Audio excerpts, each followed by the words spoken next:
I am too frail for this. Wow. It is 5:44. I'm Danny Bonaducci. This is KZOK. Good morning. Good morning, my dear. I've kind of forgotten how this all works. Is that how the show starts? You normally say good morning and tell us your name in case we forgot. And I did not do that? No, you did. Yeah, I thought so. So there. Don't just telling you play did it with right. me. I am frail. I just time is announced it? on the radio I'm frail. And what do? Start pointing out my shortcomings. Yeah, you're short. But I'm not. So here's the thing. Good morning, sir. How the hell are you? Chatty, that's the answer. Yeah, we just did that. Good morning. What? Isn't this the point where you tell us who you are? In case Do I say my name, right? It's 5:44, by the way. Thank you very much. So here's the deal, that we are now KZOK. It's still KZOK, but we're now an iHeart radio station. Good news for everybody. It doesn't affect you guys that much, except I did get some Twitters or whatever, tweets, whatever you got, Instagrams, Facebooks, I don't know, I guess, and stuff, saying, hey, how do I listen to you online? Mm-hmm. And I went back, I don't know. And that was a busy day for me. But I figured it'll get around. But aside from that, that seems to be, we're a radio station. We're on your radio exactly where we always have been, correct? Right. And the best way to do that right now is the iHeartRadio app to get the stream and the podcast. Yeah, well, I'm not tweeting that. I don't even remember it now. All right. But you tweeted it, though. It was very nice. I did? Yeah. Oh. You're great at that, and by that I mean Amy. Yeah. Oh, by everything good, you mean Amy. So there's no big differences. We got a way better office. We had way better equipment. Nothing bad happened. Like, we didn't work for I Suck Radio, and now we work for iHeart Radio. We worked for Totally Cool Radio, and now we work for Cooler Radio. It's just like, big companies get bigger. And that was happening all around the world, so we now work for bigger. But there are a couple small bumps in the road. For example, at the old studio, which pales in comparison to this. This is crazy. This is a luxury liner compared to a dinghy. Oh, it's not bad for in a hurry. But it's all very cool. But the last place, you only needed one card key to get in. Mm-hmm. If you were cool enough to have your parking covered, you zapped your little card key and that got in, and then that was it. You opened the door. Same thing. Here, you need 2 card keys, a password, and a code, and maybe an elixir. I'm not really sure, but you need some stuff. I think there's a retina scanner. Yeah, there's all of that stuff. It's like your phone with your face and all that stuff. There's a lot more than there used to be, but it literally will, when functioning properly, and could be operator error, I don't know. When functioning properly, I won't notice it. You won't notice it. All of us that use the thing, it'll be 20 seconds of our day. Boop, there, now you're in. Boop, you're in the elevator. That's the whole thing. But when it's not all worked out yet, all the bugs, it's a thing. So I run close to the vest, man. When I'm supposed to be on there at 5:45, I better be here by 5:43 or something's the matter. So I get here and my card won't open the parking. Like, first thing, I'm still on the street and it's literally 5:30, maybe 5:35. Boop, nothing. Boop, nothing. And Doesn't that make you nervous? I'll do one more too. Boop, nothing. Oh, you tried 3 times. Doesn't that make you nervous? Like, you just assume, I don't work there anymore. Well, it's too soon. If that happened at the old place, I always used to think I'm fired. Here, I think this doesn't work yet. They said, plus, this is crazy. Instead of having 1 card key, and I'm not complaining, fine. You want me to have 5 card keys? Great. I'm grateful for the work. Sure. But they say this year, they send you 2 identical card keys. And then they say, the fat one lets you in. The skinny one gets you in the elevator. What? Danny got into an argument, Paul, with the engineer that one of them was fatter than the other one, and he didn't believe. Oh, he didn't believe in? One of them is thicker than the other. Well, thicker is a totally different thing. I wouldn't call it fat. Yeah, That's I thought it was just rude. discriminating. Exactly. In this society, you're going to be sued by cards. Exactly. So, and you can't get them close to each other. I found that out. They're not supposed to be next to each other. Well, how big is your wallet? I had to actually add extra things to my wallet to give it a little bit more space for the card keys to be separated. How many goddamn celebrities are going to look at me right in the eye and go, what's in your wallet? Well, 2 cards that cancel each other out. That's what's happening, Ms. Garner. Yeah. I think that's who that is. So, boop, nothing. And then I look.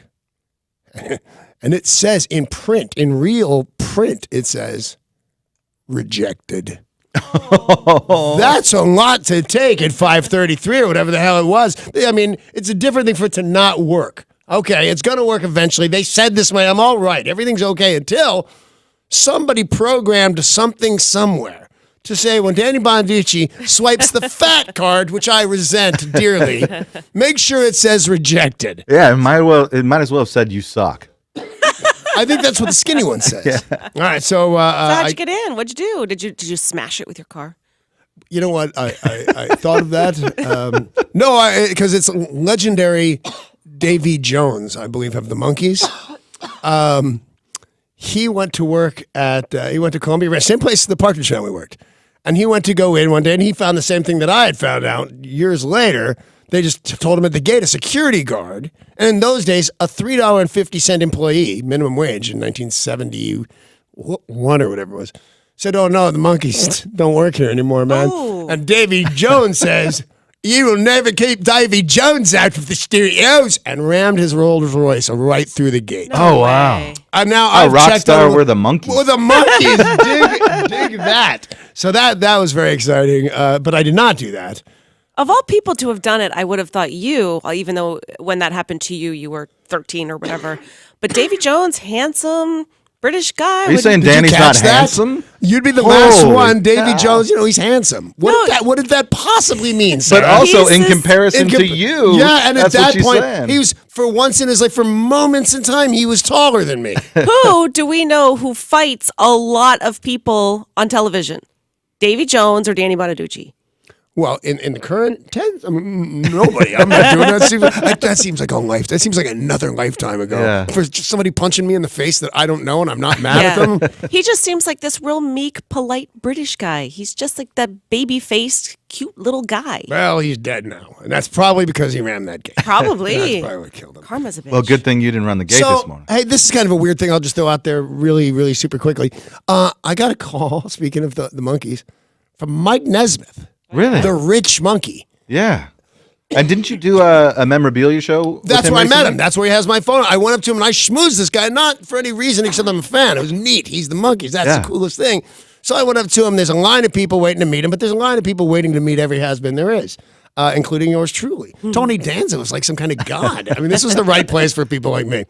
So I said to Mike Nesmith, who played the guitar and the Monkees and wore the wool hat, I said, it's amazing because everybody's doing good business and happy to be here and everything, Mike, but I will tell you this. You are the mayor.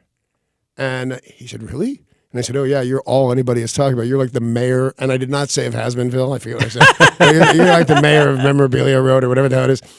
And I kept hearing all day long, Mike Nesmith says that you said he was the mayor. He is so excited. So he calls me last night. Really? Yeah, really. And says, I really want to be on your radio show. And I say, No way. That's what I said. And I said, except that's why I schmoozed him. I'd love to have a monkey on this here radio. So Yeah. I'd prefer to have be Mickey Dolenz. I don't know. But so I said, okay, it's going to be the greatest. It's going to be the best thing ever that happened to you. You're a genius to do this because he's got a tour. And in closing, he says, oh, by the way, no monkey stuff. Oh. Oh. No monkey stuff, like no kidding around? No monkeys questions. Maybe next year after the tour. But right now, no, let's not do any monkey stuff, okay? And I could have just said, well, no, you crazy bastard. Yeah. But it's my house. I'm tired. I still got a little bit of a cough. I said, oh yeah, have your people give my wife a call, and we'll take care of this. Okay, bye. Now that is the last you will ever hear of Mike Nesmith. Now I'm right? Absolutely. You would Yeah. why would you ever interview that guy? I mean, okay, let's have Paul McCartney on the show, but we can't talk about the Beatles. Right. That's Crazy. crazy. Let's have me on the show, but you can't talk about the Partridge Family. Do you Yeah. know people think that might be a thing? When I go out and do really? like, interviews and other things, they think that, and certainly the tranny. Oh. Like, okay, no, you won't ask anything about the tranny. I go, I got great tranny jokes. You should definitely ask me about the tranny. And that's the way my life works.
Police took a large number of guns into safekeeping after responding to a domestic violence call in the East Precinct.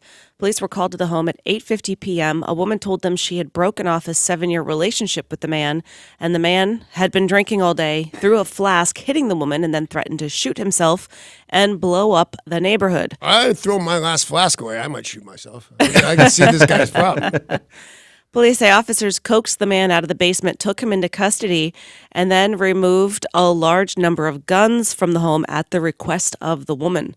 The guns will be placed into safekeeping as the case is investigated. What's weird about that, and I don't know if anybody else is going to think if it's weird, depending on where you fall on this, he's going to get those guns back fast. Yeah. I doubt if he clears his 72-hour mandatory check-in for observation, on the way out, they'll have to give him his guns back. Isn't that weird? Yeah. That is weird. Yeah, the second they let him go on the 72, they say, all right, doesn't look like you're going to hurt yourself or other people. You're not under arrest. You, sir, may go. They better have his property right then and there, and his property's guns.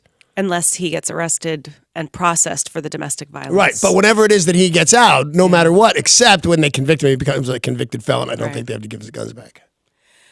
Police are searching for 2 armed robbers who struck a pizza and grocery store, 2 separate places, a pizza shop and a grocery store. You legalize pot, this is bound to happen. The robbery happened about 30 minutes apart. The first robbery about 8 o'clock, Little Caesars Pizza on 72nd Avenue. And then at that point, they made off with a large amount of money from the cash register. And then at 8:30, they stopped at the Lake Goodwin grocery store. Surveillance captured them on video, and police are now asking for the public's help in identifying them. Both suspects can be seen, but their faces aren't very clear. But they stole pizza? They stole money from the cash register. Oh, because I was going to say, if the Grimm brothers have taught me anything about sleuthing, and they have, you just follow the pepperoni crumbs until you find the bad guys. But I guess they stole cash. Why would you not steal a pizza, too? I mean, you're already there. It's hot and ready. Just grab one on the way out. You know, Little Caesars, I don't know that I've ever been in one. Maybe I have. But Amy says, oh, no, they're terrible. But they look great. The pizza's not the best, but it's quick. It's also $6 for 9 of them. I'll take an okay pizza. Yeah. I've never had Little Caesars. I have stepped foot in one long time ago, but I've never eaten. Just to rob the joint? Yeah. Shh. You know what else I want? That pizza buffet thing? Cece's. Cece's. Yeah, I want to do Cece's. Yeah, so we play their commercials, like on our local, Comcast plays their commercials. And the closest one is, I think, Austin, Texas. Seriously? It's almost worth it, though. There's no Cece's around here. Because it says, $3 for all you can eat pizza buffet. Huh. Of course, I'm going to look for that on the internet. Yeah, of course you are. And the closest location is somewhere in Texas. Well, that's an incentive Road trip to Cece's. take a vacation. And Little Caesars is not known for their pizza. They're known for their crazy bread. It's the best damn breadstick you're ever going to eat. What is it? What's happening? It's crazy. It's called crazy bread. It's a breadstick, but it's covered in butter, garlic, and Parmesan cheese. Oh, it's good to know. insanely Now, good. does it come with a prescription to Lipitor? Or A 33-year-old woman from Britain was rescued yesterday from a steep and muddy hillside below Foul Weather Bluff on the northernmost tip of Kitsap Peninsula. Why would you go there? Yeah, where are you going to be? Well, I'm going to be on Foul Weather Bluff, and then I'm going to poke me in the eye with a stick canal. North Kitsap Fire and Rescue said that the woman was cold but safe. They said she was out for a run along the beach at Foul Weather Bluff when she attempted to climb the bluff to escape the rising waters. She then became stuck when the terrain prevented her from going farther in either direction. How fast is the water coming up? The climbing's the answer. Yeah. Yeah. That must have been a small beach. Super weird. Plus, it says the woman is cold. That narrows it down in my world. Luckily, she had her cell phone, was able to call family members who in turn called 911. They were able to... You should have called Paul. That's what we do. Yep. Right. But see, I'm not the only one who doesn't call 911 first. You call a trusted family member, a friend, like I do when I see fires. Am I a trusted family member or friend? No, neither, actually. It's the trusted part. Well, one of the firefighters in the boat that arrived was able to get her. He scaled the slippery slope, was able to reach the woman, and then get her into a, boat. That's how they eventually had to rescue her. Wow. Veteran Senator Orrin Hatch says he plans to retire at the end of the year, despite personal entreaties from President Trump. Well, he's been in office forever. He's been in office since the name Orrin was popular. Right. What is it, 1977, I think, is when he first got into office. He's just been doing this forever. It's weird because he appears to be 1,000 years old. But 1977, that's the year I graduated high school. Yeah. I was aware of this guy. Well, he says, for over 40 years, I've had the great honor of serving as your senator. He said, I was a fighter. I was an amateur boxer in my youth, and I've brought that fighting spirit with me to Washington. But every good fighter knows when to hang up the gloves. And for me, that time is soon approaching. I love this guy and everything. He's doing a great job, but he's just wrong.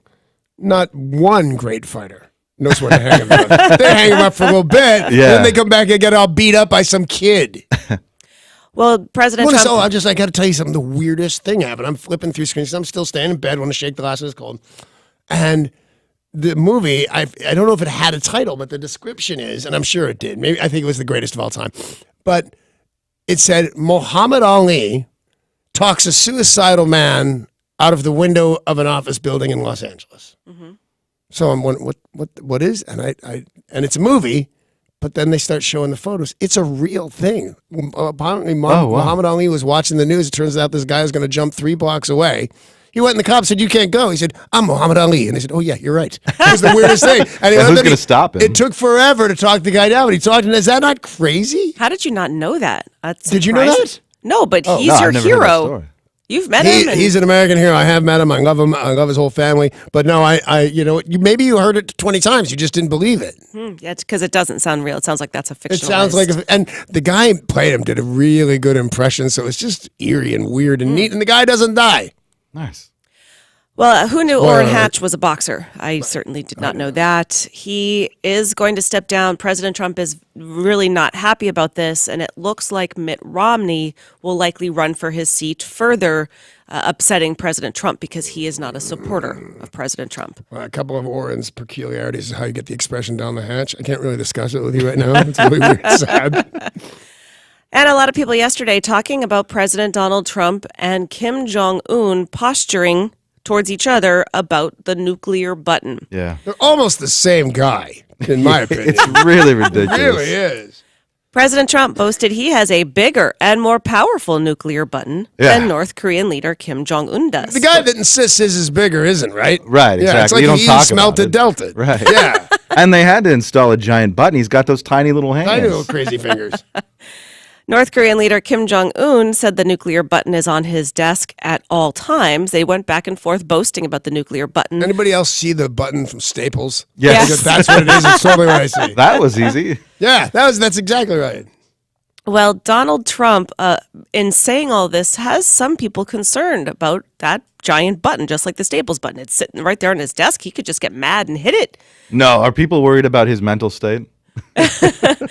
Well, people are worried that this actually exists. So this morning, a lot of authorities are saying there is not a nuclear button. No. There is no big Staples button. It is the football, the nuclear football, which is carried by a rotating group of military officers everywhere the president goes. Eventually, they'll get dizzy. It's got a book that has prepared war plans. You can't just hit a button. No, you cannot. So a lot of people who aren't really well versed in this, especially younger people who haven't really lived through nuclear crisis before, like in the 70s or in the 50s, that there isn't a button. Right. There's no button. And here's one of the things that America seemed to be worried about for a little bit, which is kind of interesting. You need like 2 guys, let's say, I'm sure it's changed, but one guy with a key 10 feet to the right and another guy with a key 10 feet to the left. So they have to agree to do things exactly at the same time. And that starts a stage. And then more stuff has to be really secure. Right now, a lot of experts are saying, I don't think some of our American soldiers will launch if Donald Trump says to. That seems to be a big issue. There's a bizarre lawsuit out of Indianapolis that has people talking, especially those sorts of people who work in an office space. This case revolves around life at the office and body odor. This case began when workers in the city's magistrate court complained about a coworker's chronic body odor. Yeah. That prompted a woman named Amber as part of her role as lead staff to place air fresheners around the office. Soon others did the same, just placing air fresheners around. Then the coworker with the body odor problem complained to Human Resources.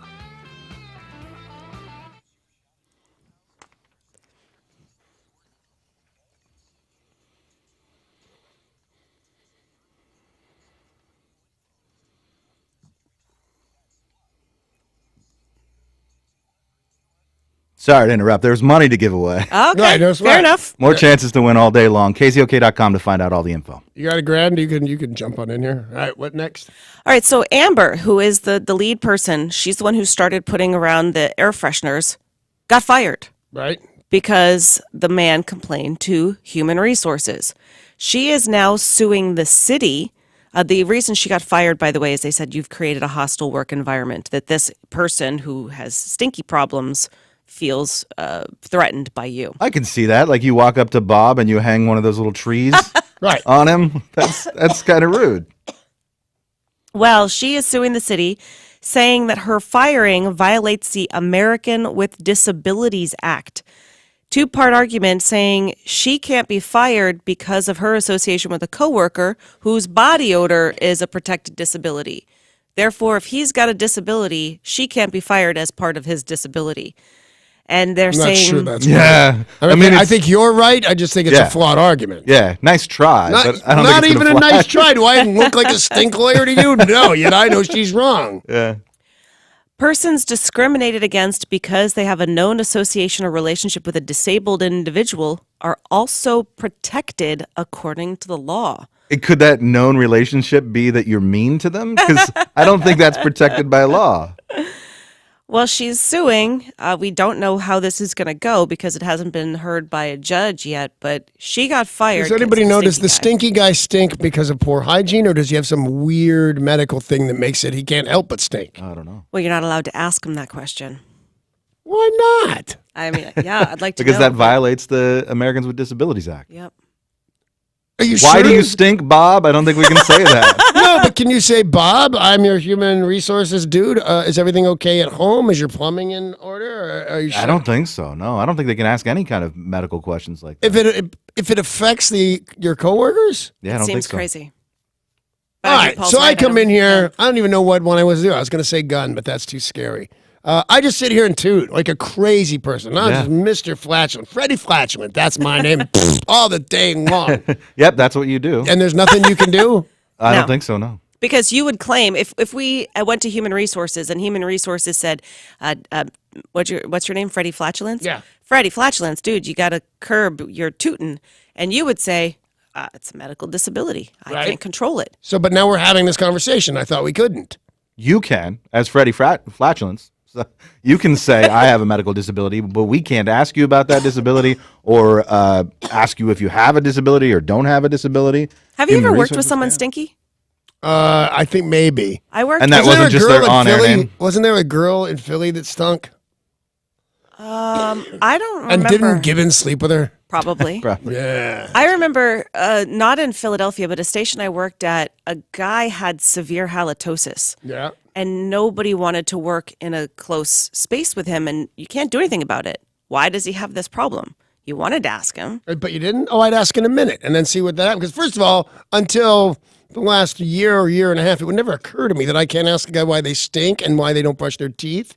You know, if Paul reeked every day, I'd say, buddy, have a mint. But now I can't do that? No, No. then Paul I could go can't to HR. offer you a mint? I think you could offer me a mint, but I don't think you could make any like comment on my breath. And thank you for not doing so. Like if you said, Paul, you It's stink, a bigger studio than it was. and then Paul would go to Human Resources and you'd be fired. That would be the weirdest reason anybody ever went to the HR about me. Warren Buffett, Yeah. he's got a couple bucks. He's doing okay. He's doing even better now. Now, back in 2007, he made a $1 million bet that the S&P 500 stock index fund would outperform a basket of hedge funds over the course of a decade.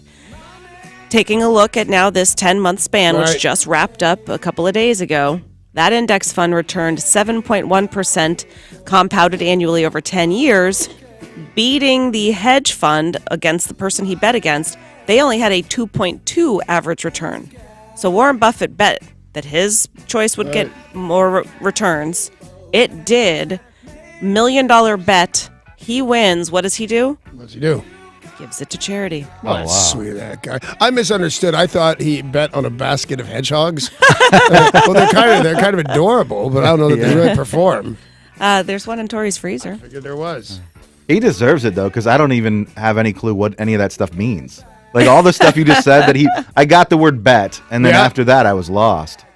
Well, the stock market, especially this past year, did so well that if you had a bunch of funds there as opposed to mixed throughout other parts of investing areas. Which is what I do. I'm like all over the board. So if the stock market goes up, I make a little. But if it goes down and everybody jumps out windows, I don't even lose a little. I think that's what happens. Well, some people could invest in treasury bonds or gold. There are other places to invest that aren't the stock market, but he knew this 10 years are going to be enormous. He won $1 million bet and then gave it to the Girls Incorporated of Omaha because that's what he does, gives his money away. I can't, because $1 billion is 1,000 millions, that bet. And he has like almost 100 billion. I don't even know. I can't even do the math to figure out what $1 million means to him, except for nothing. Yeah. He gives away all his money, though. That's his pledge. Well, that's what all the super rich are doing. They're not going to die with their wealth. That makes perfect sense. I have a lot of fantasies. I'm the heavyweight champion of the world. I'm the quarterback for the Seahawks. I have $100 million or $100 billion.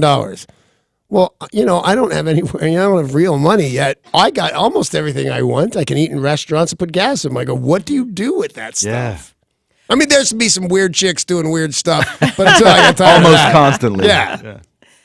According to the latest research, when we are sick, we go to work.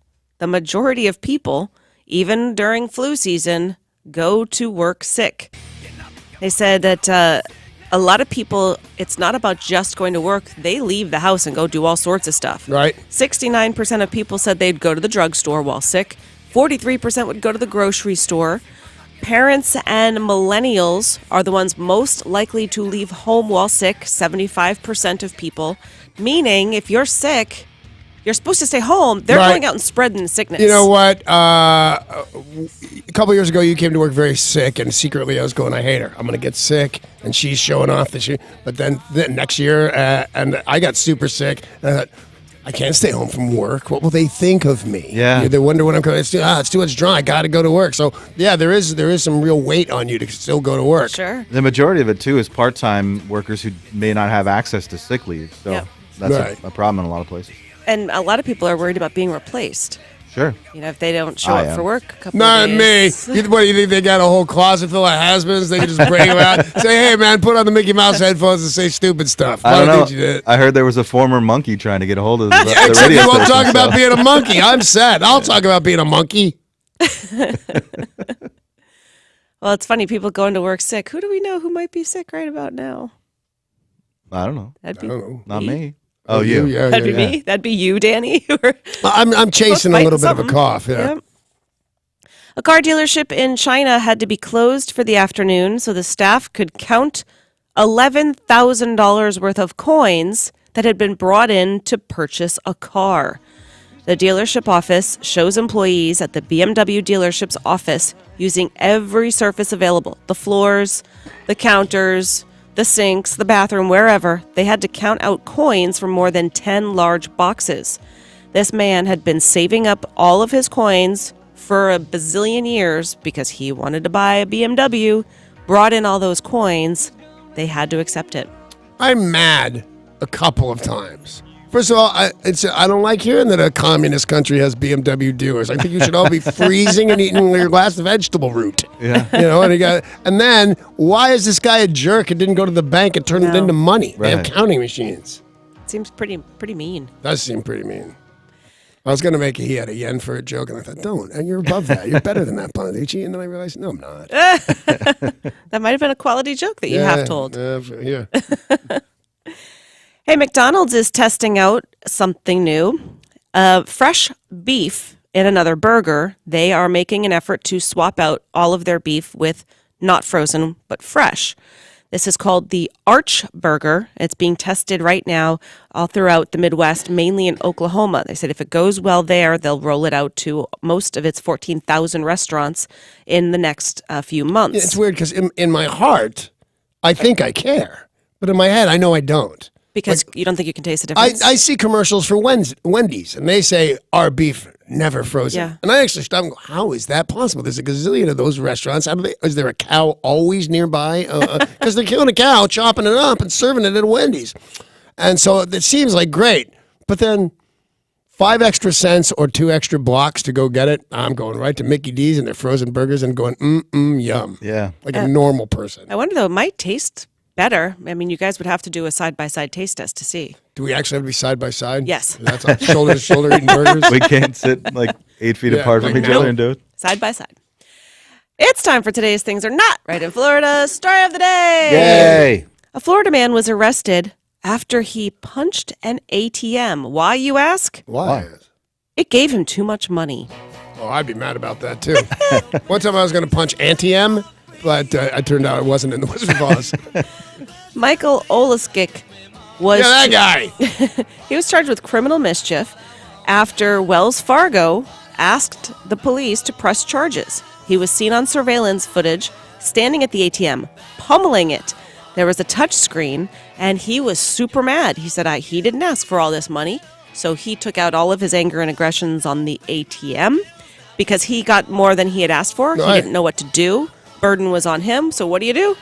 You beat up the ATM. Exactly. By the way, I mean, think about the mechanics of hitting your ATM hard enough to do damage, make people mad. That's a tough fist Ow. that guy has. Yeah. Oh, Florida. Oh, Oh, Florida. Florida. Oh, Florida. Hey, when we come back, we've got music news, entertainment, and sports. Some of the stories we'll be talking about a big announcement from Roger Daltrey yesterday. Yay. Pete Carroll has revealed some info about who will and won't be back to the team next year.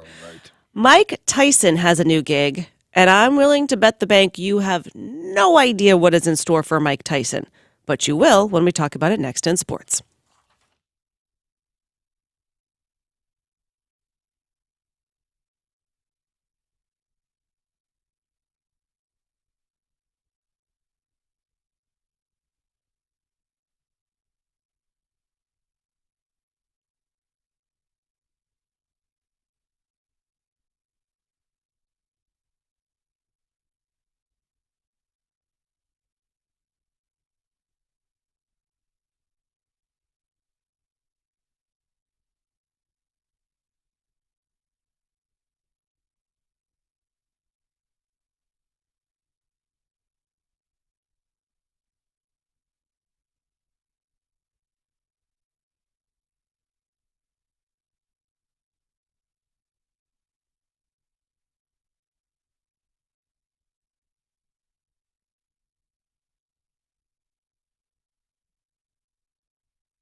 This traffic report is brought to you by the TJ Martell Foundation. Still dealing with some delays in Everett on US 2 westbound. There was an earlier accident that has been cleared. And over in Lake Stevens, you're going to deal with an accident on Highway 204 westbound at 20th Street, causing about a 20-minute delay. Join the TJ Martell Foundation in the fight against leukemia, cancer, and AIDS. Your support helps facilitate cutting-edge research that will lead to more effective treatments and save more lives. Visit tjmartell.org to learn more. I'm Derek, and that's your look at traffic on 102.5 KZOK.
This is Tori with your weather report brought to you by Stand Up to Cancer. It is currently 36 degrees downtown in Seattle right now. It's going to be a high of 46 and a low of 35 today under clear skies. We're even going to get a little bit of sunshine.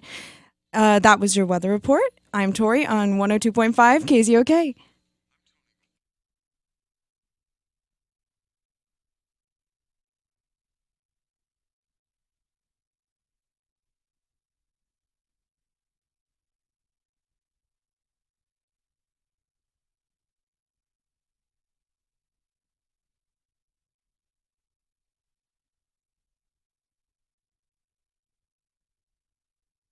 In music news, shortly after the Who guitarist Pete Townsend announced that he was taking what he says will be a year-long hiatus from the band, Roger Daltrey lined up a series of solo concerts.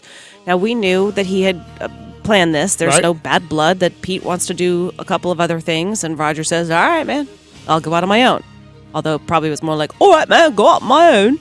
Yeah, that's exactly what most of it sounded like. Well, he did a couple of dates in October and November, and now he revealed yesterday he is planning on scheduling more solo gigs for 2018. In fact, he's already confirmed the first date. That's the good news. Yeah. The bad news is that date is not in Seattle. That is the bad news. Stockton, California. He'll be That's playing also the bad news. Stockton, California is the bad news.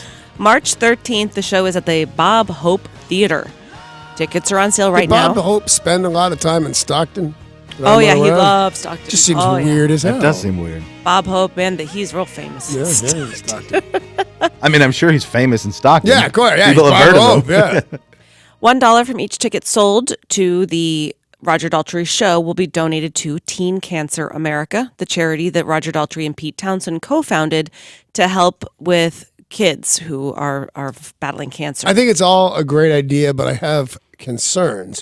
You know, when a kid tells me, you know what, I'm going to take a year off college, but then I'm going to go back. And next year, I think 75% says you are no longer a college graduate. Right, You're yeah. not doing it. When a 75-year-old man says, you know what, I'm going to take a year off of this gig, and I'm going to come back to it when I'm 76. I see possible trouble ahead there. But Daltrey, man, that guy, pretty impressive. You see the shape he's in? Oh, gosh, yeah. He's fantastic. terrific. Still hasn't lost the note singing-wise. Well, for these solo concerts, Roger Daltrey is backed by a group featuring most of the members of The Who's touring band, including guitarist and backing vocalist Simon Townsend, who is Pete's younger brother. Oh, that's cool. They also play Who songs that the group rarely play live, so this could be a really fun experience for Who fans. Just that one date, though, in Stockton. Tickets available now, but we'll keep you posted. It almost makes it completely 100% okay with me, and I'm talking Roger Daltrey by himself makes it 75% going to see The Who, if you will. Yeah. But you need a Townsend to do that big circular, Yeah. pow, and then hit it, Exactly. and you get one. Yeah. Yeah. You get a Townsend doing that, just a different one. The sons of Roy Orbison have collaborated I thought on... that was the name of a band. The Sons of Roy Orbison. That's a sequel to Sons of Anarchy. Right. The sons of Roy Orbison have collaborated on their late father's official biography with the intent of clearing up misunderstandings related to the life of Roy Orbison. Like that he's not actually blind? Isn't Yeah. that crazy? That's crazy that Roy Orbison wasn't blind. Yeah. Like, Well, how are you that's- not going to tell me that you're not blind? That's one of the big reveals. So here's what they've said, a little sneak peek That about Roy that. Orbison can't see because he's blind. He said he accidentally developed his sunglasses image on a UK tour with the Beatles in 1963. According to his sons, he had left his regular glasses on a plane right before the tour. He had these dark glasses with him and decided to put those on. He could not see without some form of glasses. When he got off the plane in England, people were taking his picture and they saw Dad with the glasses. He decided to stick with it. That's Neat. the way people knew him. Why not stick with it? Yeah, and sometimes people have their trademarks intentionally, and sometimes you trip, fall, and land in your trademark, like Yep. those glasses. Yeah. I thought he was blind. I thought he was blind. Yeah, me too. He's on the bill with Stevie Wonder and Ray Charles, and he's like, shh, come on, don't tell him. Roy Orbison died back in 1988, aged 52. His sons say that if he had lived longer, there might not be a need for a new biography, that he would have been able to finish writing his own version. But he died young, 52. Yesterday, we talked about Ringo Starr being Sir Ringo Starr, Yes. if you please. being knighted by Can you do another Queen Elizabeth. impression of an English guy accepting his knighthood? Oh, Queen Elizabeth, you're so wonderful. I'm Ringo Starr. Okay, world's better than I was mocking you. Yeah. And that was awesome, I must confess. I'm gonna fill your box. Yeah, fill the box with that. Excuse me? Your box. Oh, of Box of impressions. impressions. Yes, Yeah, yes, yes. Yeah, your whole box getting filled with that. I have a box of impressionists. It's weird. they all fight it out in there. Well, Paul McCartney spoke out yesterday and said, congratulations, Sir Ringo, such a great friend. I'm, so happy for him. I'm paraphrasing. But turns out someone else gave him high praise yesterday, Yoko Ono. Yeah, cool. Yep, Yoko Ono said, I'm very happy you have received this honor from the Queen. It's about time. Huge congratulations. It is an honor for everyone in the Beatles family. So nice for her to speak out congratulations. It's funny. We can do the impressions of Ringo and we're fine, but you can't do the impressions of Yoko. Oh, wait, no, I got one. I don't Yeah, think go ahead. I stand corrected. You can do one. that was an impression. That was actual audio. That was real audio. That was audio. Hey, want to remind you guys, all month long, 16 times a day, you've got a shot to win some big money with the Money for Nothing giveaway on KZOK. Just listen for the new keyword each hour and text it to 200-200 for your chance to win instantly. $1,000 of Money for Nothing every hour on KZOK. If you need more info, KZOK.com, click on the contest tab, and your next chance to win $1,000 happens at 7:10. On to some rather serious entertainment news. All right. A lot of people very upset with a YouTube star named Logan Paul. He has now issued a more extensive apology for his actions that got people talking this week. He posted a YouTube video showing what appeared to be a body in a Japanese forest known as Suicide Destination. The initial video he posted on Sunday showed him trekking through this forest near Mount Fuji and finding what appears to be a body and then posting the video. Hanging, right, from a tree? Yep. Yeah. Posting this to YouTube. Now, YouTube has rules and regulations, just like Facebook and most of them, that this shouldn't have gotten through, but it did and was viewed 6 million times before being removed. Do you know this guy, Logan Paul? I'm aware of him, yeah. Have you been for a while? Because Yeah. I'd never heard him before yesterday or day before yesterday. I've been aware of him, yeah, for a number of months, I guess. He made $12.5 million last year. Okay, that's crazy. I don't know how people make money off YouTube. but- And so, by the way, I've never heard of this guy in the whole world. A couple of days ago, Amy and I are in bed, and we were on vacation, so we got a couple of top chefs in the bank.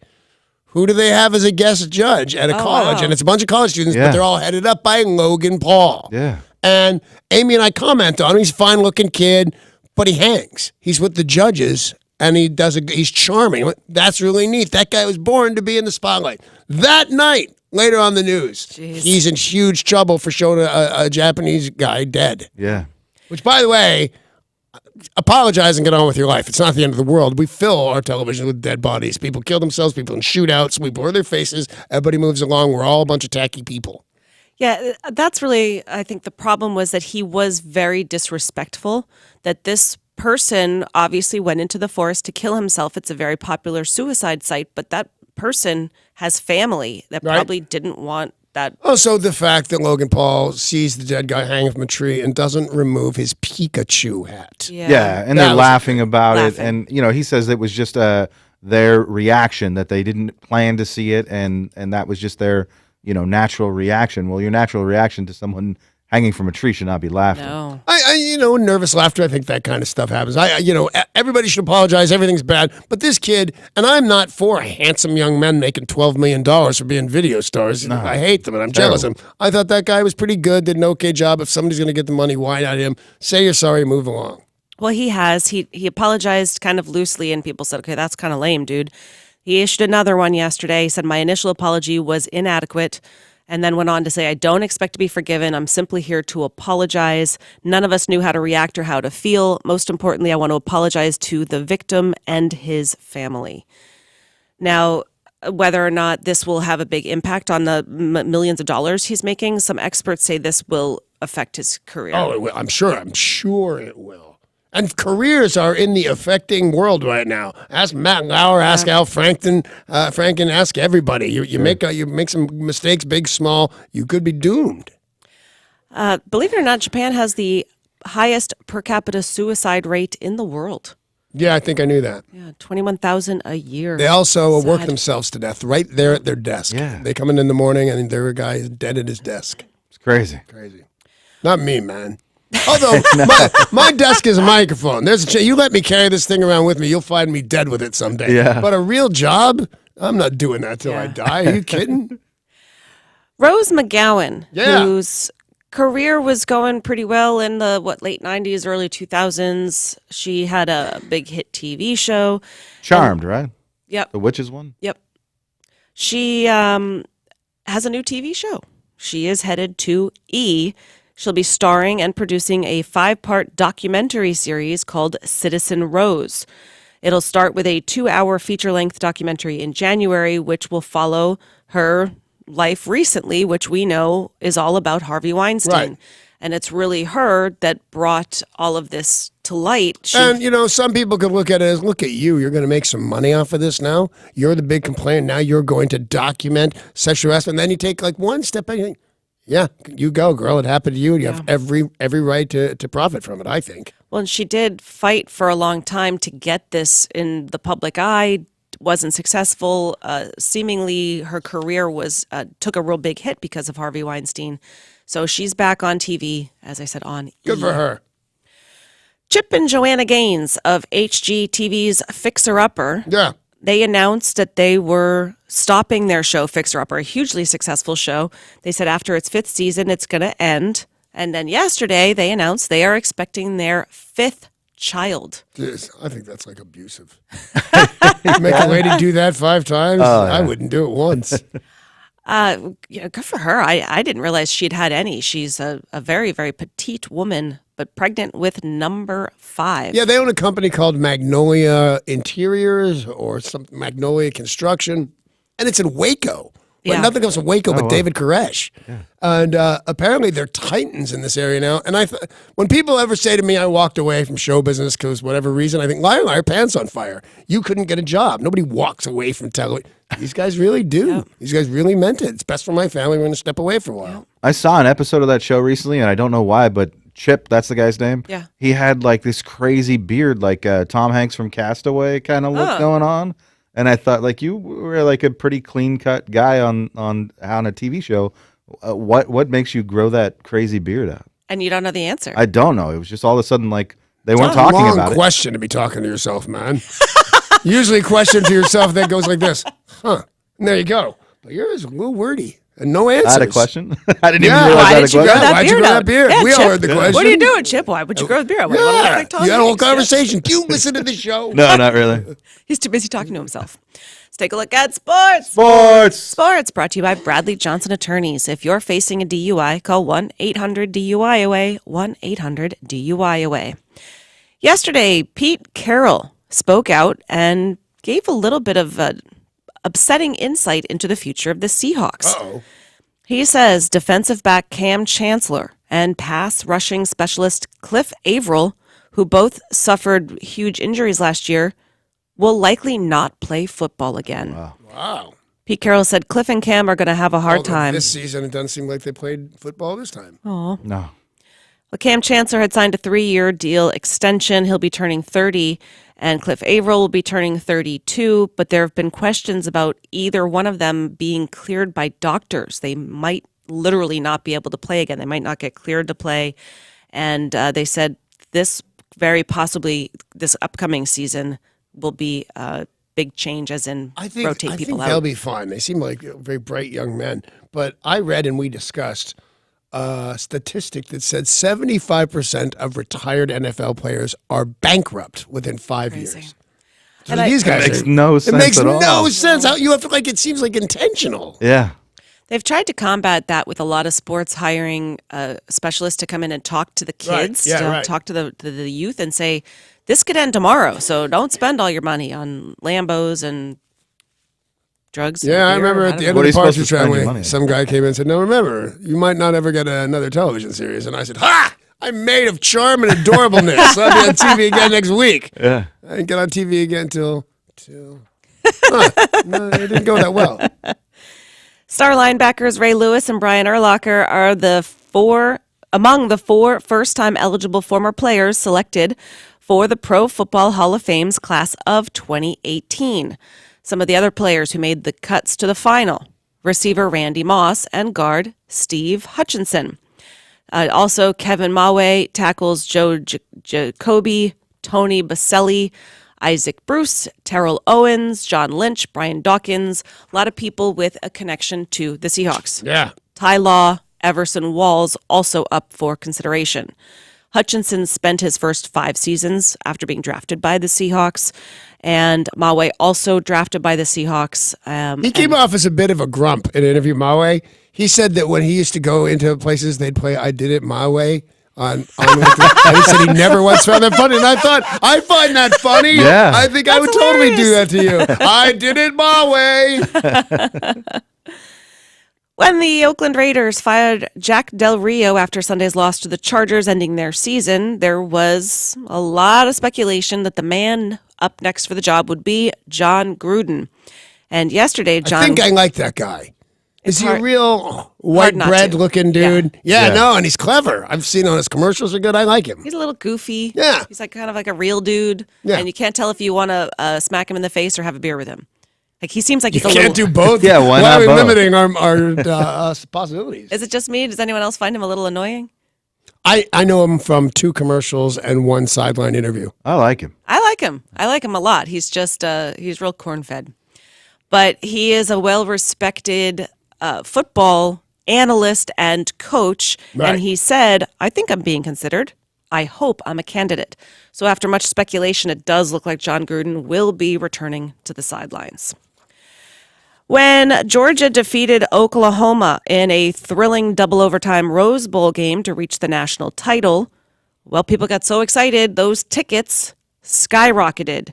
The final will be on Monday, and they said the tickets as of yesterday were going for about $2,000. Jeez. Yep. But there are some that are going for even more. In fact, Mezzanine, corner 201, you could get a ticket for $50,000. Now, does that mean because you could that somebody's gonna, or is just somebody being a weirdo? I think someone just put it up there knowing, I mean, who's bidding 50 grand? Vic Or Jones. paying? Yeah, actually, that's entirely possible. Well, Mike Tyson. First there was the boxing ring, Yep. and then he made a foray into acting. Right. The Hangover. He had his... And his one-man show, which was excellent, I Yep. thought. He also has his pigeon, what do you call that? When you make pigeons on a rooftop and you talk to them and fly them places? Barbecue. No, he carrier pigeons. Right. Yeah. He's a He had that pigeoner. cartoon for a while, Mike Tyson's Pigeon Experience or something. Yeah. Yeah, Mike no, it was a Tyson- big thing for a while. Mike Tyson's Mysteries on Yeah. Adult Swim.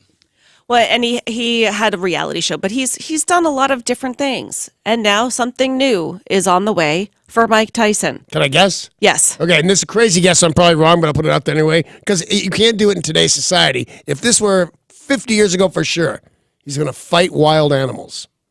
No, that's you. Yeah. No, I want to fight wild animals. Luckily, nobody's going to let me do it. So yeah, I'm going to fight a cougar. No, Mike Tyson just broke ground on a 40-acre cannabis operation in the quiet desert of a California city. It's a remote town 60 miles south of Death Valley with a population of 15,000. He'll be making this a cannabis farm, and then he's having the Tyson Cultivation School, which is an edible factory and hydrofeed plant and supply store. Okay. I don't know that he can handle any of that. Like, hopefully he has smart people working for him. But what, like, a brilliant idea, right? Yeah, but it's not his. Lots of money. He's an employee. And nobody's going to mess with Mike Tyson. You know what? I might go around with him. He Yeah. looks like a wreck. But here's the thing. It has to be somebody else's job and thing, and for some reason they thought Mike Tyson's the answer. Because you know me, I Google everybody's net worth like 5 times a day. You say his name, oh, I want to know that. I know offhand. He says under his it says less than $500,000, which is kind of their cutoff point. It could mean zero at all. Right. And then you Google career earnings $400 million, and he doesn't have any of it left. Wow. Well, I'm sure you're right. There's somebody else behind it, but it is his name. It's going to be the Tyson Ranch. And it's very possible that because of his name, this will become enormous. They said they're going to have glamping campsites, cabins, classes. You can camp on the dude's pot farm. Yep. Wow. So it could be a huge Oh, success. you should call it "Get Off the Pot." I like it. And that was your sports, brought to you by Bradley Johnson Attorneys at 1-800-DUIOA.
This traffic report is brought to you by Compassion International. Still dealing with some delays in Everett on Highway 529 southbound at 34th Avenue due to an earlier accident that has been cleared. Also seeing some slowdowns due to an earlier accident in Lake Stevens on Highway 204 westbound at 20th Street. The future is bleak for a child living in poverty. No school, no dreams, no hope. But you can change all of that when you become a Compassion Child sponsor. Just a little more than $1 a day brings hope. Find out how at compassion.com/radio.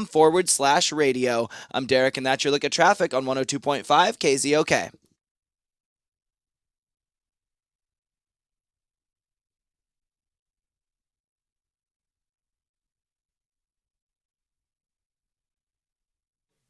So, did you set yourself a New Year's resolution, some sort of goal? Do you still have it? How about you set something that's attainable? Getting better sleep. It's really easy to do. You just need to get yourself a My Pillow. I've been sleeping on one for ages, and I will never sleep on anything else because I'm sleeping better. I fall asleep faster, and I stay asleep. Another thing I love about My Pillow, it's machine washable and it's made in America. You can feel really good about buying yourself a My Pillow, and you can feel really good about buying one right now because they've decided to extend their holiday offer. Buy one My Pillow, get one free. But you do need to use my promo code KZOK.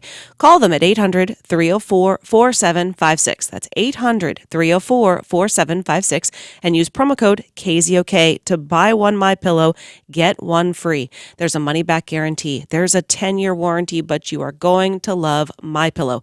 Buy one My Pillow, get one free works on the website too, mypillow.com. That's mypillow.com with promo code KZOK.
Wow, it is a few minutes after 7 o'clock in the morning, and I'd like to remind you that at 7:20 this morning, we got a bunch going on. There's money in the air, you never know. But at 7:20 this morning, there's a thing called Name That Battle. And if you play and if you win, you can go with me, or you win a couple of tickets. You don't have to go with me, but it'd be cool to Battle at the Boat 114 next Friday night at the Emerald Queen Casino. And they're really fun, and I hope you play and I hope you win.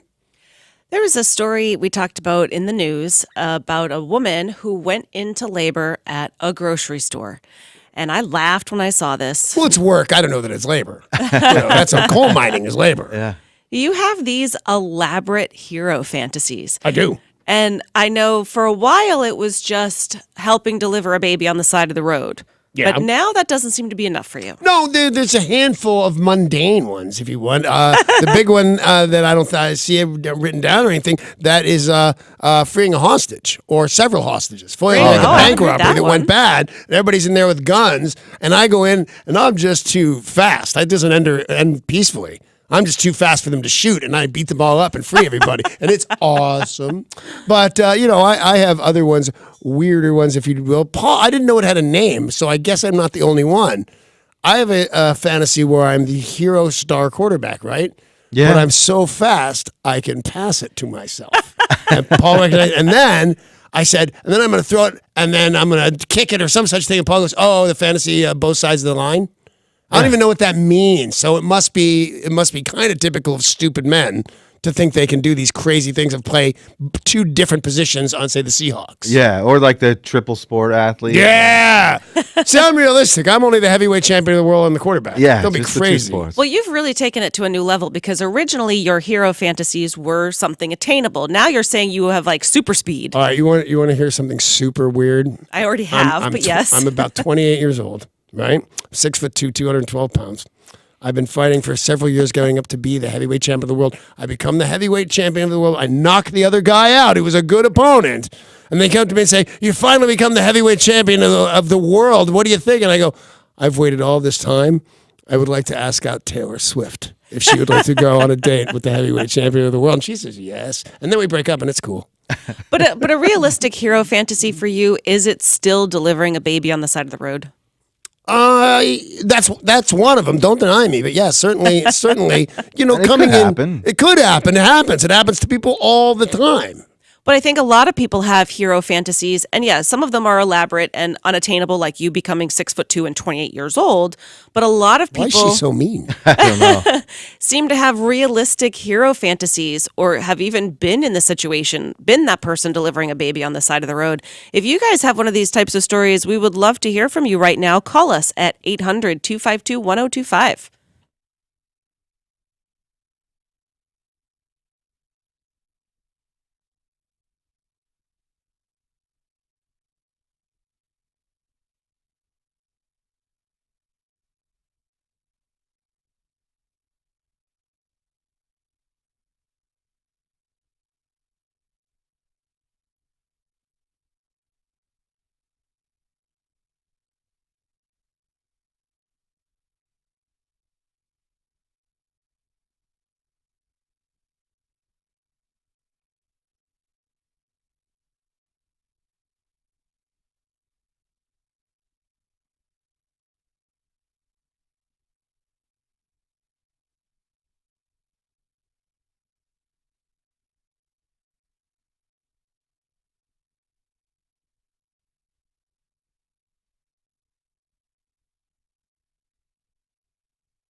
Well, if you need more info on that, you can go to KZOK.com, click on the contest page. Hey, we're talking about if you have a hero fantasy.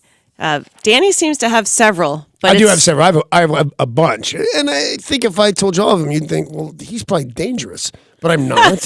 I think everybody wants to be the heavyweight champ of the world. And by the way, in hero world, remember when, and I don't physically mean remember, but when Muhammad Ali said, no, I won't go to Vietnam. I won't kill anybody. I won't even work at a desk to support this war. And they put him in prison as the highest earning athlete in the world, and he gave it all up for his beliefs. That, my friend, is a hero. Yeah. Well, on the basic level, Danny's hero fantasy involves delivering a baby on the side of the road. It has then somehow evolved into you need to rescue a baby from a burning building and deliver it, or maybe you don't forget hostages. The mama. Right, yeah.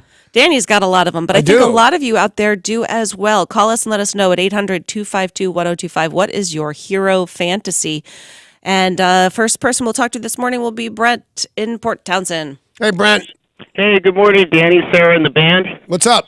Nice to hear from you, buddy. It's great to listen to you guys. Hey, if I could take a second and just thank you for a great 2017. I'm looking forward to a great year listening to you on iHeartRadio. Oh, very cool. Thanks, Brent. That could isolate that and send it to one of our new bosses, which, by the way, I don't know who any of those people are yet, but send it to somebody with a corner office. Thanks, man. So I want to broker peace between the North and South Korea, and then I want to go and broker peace in the Middle East. That's quite a hero fantasy. It's possible. He could be the Dennis Rodman. Dennis Rodman can't even be the Dennis Rodman. But I tell you, this is where I started to think, like, don't tell them. You're going to sound like a weirdo. In my bringing peace to the Korean Peninsula, I snipe that guy from 3 miles away. That's and the your world's hero a better fantasy. place. Yeah, Gotcha. I shoot him. Yeah. What is your hero fantasy? Or maybe you've even been the hero. Call us, let us know, 800-252-1025. There were some real live heroes that made news this week delivering a baby in a grocery store. And maybe some of you out there would be better at this because you've been in a delivery room. But most people would not know what to do when it's time to deliver a baby. Well, I think here's my secret to my idea of delivering one by the side of the road. I think the girl probably knows about 87% of what needs to happen here. I just need to catch, and I think everybody will be fine. Where do you get the boiled water and the towel? Yeah. I don't really know. By the farm that's down the road in my scenario. And I don't really know what you're supposed to do with those, but those are the two things you have to have, right? Towels and boiling water. Right, which are, you don't do anything with the boiling water. No? No, you clean stuff with it, which now, by the time they invented that expression, we now have Lysol, Yeah. which is what you're supposed to put on a newborn, right? I don't think so. You Lysol them and polish them down so they don't get germs. Prometheus, what is your hero fantasy? Hello. Hi. Hello, Prometheus. Thank God you hung around. Oh, okay. I'm sorry. I didn't hear the normal stuff. But, no, it wasn't a fantasy. It's something I actually did. All right. It was, I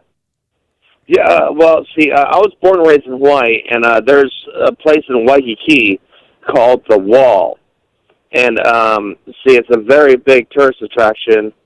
It's on, you could say, like the Las Vegas Strip equivalent in Oahu. But there was a tourist who was drowning because he didn't quite realize that the waves were quite as thick as they are over there. And I just bolted, ran down the wall, and jumped out the end of the pier, and I basically saved them from getting sucked into the little sewer pit that was there. Well, So that's Prometheus under the wall. is the hero. Is the hero. Absolutely. I wondered, the phone number, I believe, is 1-800-252-1025. And I wondered how fast we'd actually hear from real life legitimate heroes. And the first one is Prometheus. Is Prometheus. Bill in Lakewood, what is your hero fantasy? Hey, Bill. Hey, Danny, how you doing? Well, you're going to like this one. All right. This is a fantasy I'm working to make true. I'm going to get you your star on the Hollywood Walk of Fame. You do not you know. were I so think happy. people, this has been going on so long, I think people think it's a joke. And I'm glad we all have fun with it. But not I a swear to joke. God, I will break down on the street and crying like a baby. And it's not like I don't think I'm going to get one. I think I'm going to get one. What else do you have to do, man? David Cassidy's all dead. I'm like, who's left? That probably didn't come off as sensitive as I would have liked, but you know what I mean. Will Bill be your hero? Yeah. Yeah. He'd be my hero, too. Yeah. Because then I don't have to put any effort into No, it. I'll buy him stuff and love him and massage him. All right, here's my hero fantasy. It's totally self-serving, but I will also be the hero. I'm going to win either the Powerball or the Mega Millions this week that are both, what, 400? 400 and something Right? million. Yeah. So I'm going to win that, and I'm going to have a nice lavish lifestyle. But then my hero fantasy is that I get to do all sorts of good stuff for other people. So if I know somebody just lost their home and their job, I'll secretly buy them a house. I'll secretly do all the sorts of cool stuff for other people, Right. all while having a pretty posh lifestyle myself. You know, the difference with yours and mine is I won't do one secret thing. I walk up to the person you and go, "Hey, it's me, Danny Bonadici. I'm going to make your life better. You should start saying thanks now." And then they will, because I'm going to put their house out and it's on fire and stuff. But no, I'm not doing anything secretively. But you don't think after you do the first thing for them, they're going to ask for more and more and more? Oh, that's true. That's That's why you the got to problem do it with secret. winning all the $450 million jackpots. If there is a problem, is you can't really let everybody know that. You know, I found it's not that easy, but I'm the guy with the most money in my family. My sister might have done better last year, but either way, when things go bad, you turn to me, and I have become remarkably good at saying no. Get like a job and shut up. Right, but Although my I hero don't say it to fantasy my mom. is not saying no. I will just get stuff for all sorts of people and be the hero. So if you won this big lottery, you would probably continue to say yes to your family. Yes, I would. What's your hero fantasy, Jeremiah in Seattle? Good morning, Sunshine. Good morning, sweetheart. What's up? Well, it's not a fantasy. It's a real-life situation. I was raised in Minnesota, and about the March time frame, they'd always have their hockey state championships and for the high schools. And we got in, and basically I scored the winning goal, basically, to put us as state champions in Yay. 76. Nice job, And- buddy. I know that you can't tell right now, but we are doing the wave. Yeah. in here. So and it's big enough room for it. But that's sort of like a fantasy I think a lot of people have is like the Rudy fantasy. To be the Right. sports hero? Yeah. Yeah. Danny, yours is that you throw the ball to yourself and score the winning touchdown Right. at the Super Bowl. Which Yeah, might that's be exactly what little happens. hard. It's like you're living in my dreams. Do you have a hero fantasy or have you been the hero? That's what we're talking about. Let's hear from Jeff in Marysville. Hey, Jeff. Hey, good morning. Morning. I was in San Antonio, Texas, about midnight, and I hear some yelling and screaming, and then I hear this awful sound of sound like someone's head hitting a cinder block wall. So I flew out the door. I'm about 5'9", 130, and I encounter this kid's about 6'2", going on 200 pounds, beating up his 5-foot-something girlfriend. I told him to sit down and shut up, and he did. Nice. Yeah. So I sat there and I talked to the girl, and after about 10 minutes of talking, she said, "I love him, and I'm going to go home with him." Oh, And I said, jeez. I was going to mention this. I've told the story on the air before. When I was 15, I think, at a state fair in Los Angeles, California, guy smacks a girl right in front of me. I go up and I just deck him from the back because I'm little and skinny, and so I hit him right in the back of the head and drop him. And then she attacks me and wouldn't stop attacking Yeah. me. And then he got up and he attacked me. So I don't know about getting involved in those things. Paul, what is your hero fantasy? Well, anytime that I leave my house, there's a pretty good chance of encounter with wildlife. And so when Holiday and I take the dog out for a walk, like usually in the evening time after dinner, I kind of think what's going to happen if there's like a bear, because there's been bear sightings around my house. So if there's a bear, and I'm gonna protect her from the bear. But in reality, I'm just happy that we have a 160-pound Saint Bernard with us, because I'm pretty sure she's scaring the bear off. I Before wonder how many times in your neighborhood people are calling up about the bear and it's you. Yeah, it could be. There is a bear walking a Saint Bernard. You should send someone. So weird. Derek, do you have a hero fantasy? I have always wanted to be on a flight where the stewardess comes out to the cabin and says, "Excuse me, does anyone here know how to fly an airplane?" Yeah, and man. I run to the cockpit and I say, "I will land this plane." Now, in your scenario, do you totally know how to fly a plane, or do you not know and still figure it out and land it? I've played enough video games that I think I'll figure it out. I love it. That's a good one. That's a great one. Hey, it's time to play Name That Battle. Name that battle. It's for your shot at a pair of tickets to Battle at the Boat 114 next Friday night at the Emerald Queen Casino. If you want to play and win those tickets, call us right now, 800-252-1025.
All week long, we are playing Name That Battle for your chance to win a pair of tickets to Battle at the Boat 114 next Friday night at the Emerald Queen Casino, featuring guest announcer Danny Boom Boom Bonaducci. That was pretty good. Yeah, it was all right. I thought I was going to get a Paul recreation, but Boom, boom, Bonaducci! it's pretty good, man. All right. So from now on, I will not do that. Do you know, during my Paul's job. introduction, they show like a montage of my fights? That's awesome. That's awesome. We're terrible, but I kill these guys. So I Yeah, guess the yeah. long run of having no real skills, I don't bob, I don't weave, I don't do anything, but I do knock these guys out. Well, Battle at the Boat is always a great event. Great time. Gladiators fighting for your entertainment dollar, man. That's right. So you can get your tickets now, of course, at their box office or by winning them. And to win them, you need to identify the famous battle from Danny's Clue. So our contestant this morning is Wade in Granite Falls. Oh, yeah, Wade. Hey, how's it going, Danny? How's everybody doing? Happy New Year to all of you. Wow. Well, thank you to all of that stuff. You a big fight fan, are you? No, I haven't followed it as big as I have, in the old days when Ali and everyone was fighting, but I have been to the Battle of the Boat when, the Mutt was fighting. Yeah. All right. So cool. I hope you win. And by the way, I always say to people that do these contests, when you get there, make sure to come up and say hi. I'm ringside. You can't miss me. And very few people do. Please, if you win, and I think you probably will, come up and say hi. Now, here we go. Do you understand the words that are coming out of my mouth? I do. Do you understand the rules of the game? I do. Then here we go. This famous battle was fought from 1976 to 1988 and then refought last year with me kicking the crap out of a bunch of nobodies while my has-been teammates stood around and did nothing. We would have won, too, if Greg Brady had just pulled his own weight. And I mean, have you seen him lately? It's a fair amount of weight to pull. Can you, in fact, name that battle? The Brady Bunch. Oh, so you did hear me, because otherwise I go, well, I goofed around too much, but you heard me clearly. The Battle of the Brady Bunch. I am not familiar with that one. It's a good guess. It's a good guess, but is it? Well, you're the producer. You're in charge. Yeah, no, it's not even close. Oh, I'm sorry, man. I would have loved you gone. Same. By the way, next contestant, same words, but just I'm not going to repeat them. All right, let's see. Let's go to Justin. Justin in Seattle. Do you need Danny to repeat the clue? Yes, please. Here we go, man. Ready? This famous battle was fought from 1976 to 1988 and then fought again last year with me kicking the crap out of a bunch of nobodies while my has-been teammates stood around and did nothing. And we'd have won, too, if Greg Brady would have pulled his own weight. And I mean, have you seen him lately? That's a fair amount of weight to pull. Can you name this famous battle? Geez, I can't. Oh, man, I'm sorry, because I think if this is like a dead giveaway, when somebody gets it, everybody's going to go, oh, of course. Ryan and Puyallup, do you know what battle this is? Is it Battle of the Network Stars? Yes, it is, in fact, Battle of the Network Stars. I thought that was a pretty easy one. I did, too, except maybe the part where I said we would have won if, because it was the biggest defeat in the history of that show. Bonaducci, of course, just on Battle of the Network Stars. That was the correct answer. And you, Ryan, are headed to Battle at the Boat 114. Next Friday night at the Emerald Queen Casino, you're headed to the Jeep Winners window in our lobby to pick up those tickets. The rest of you can play again tomorrow to win your way in at 7:20.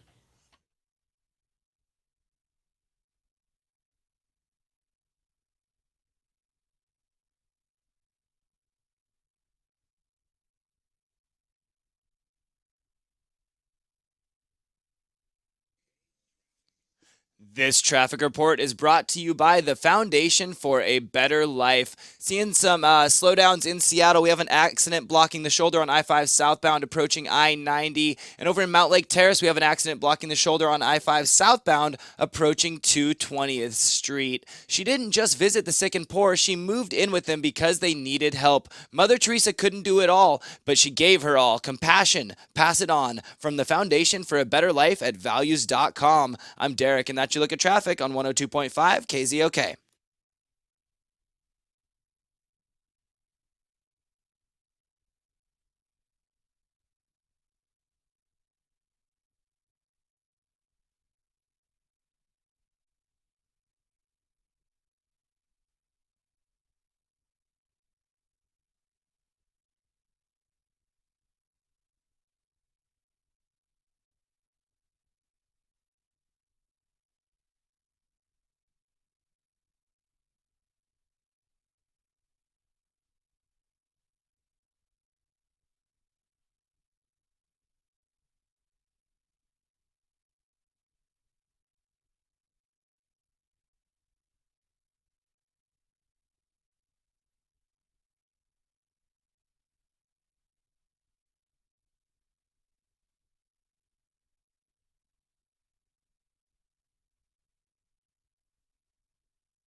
This is Tori with your weather report brought to you by the Boys and Girls Club of America.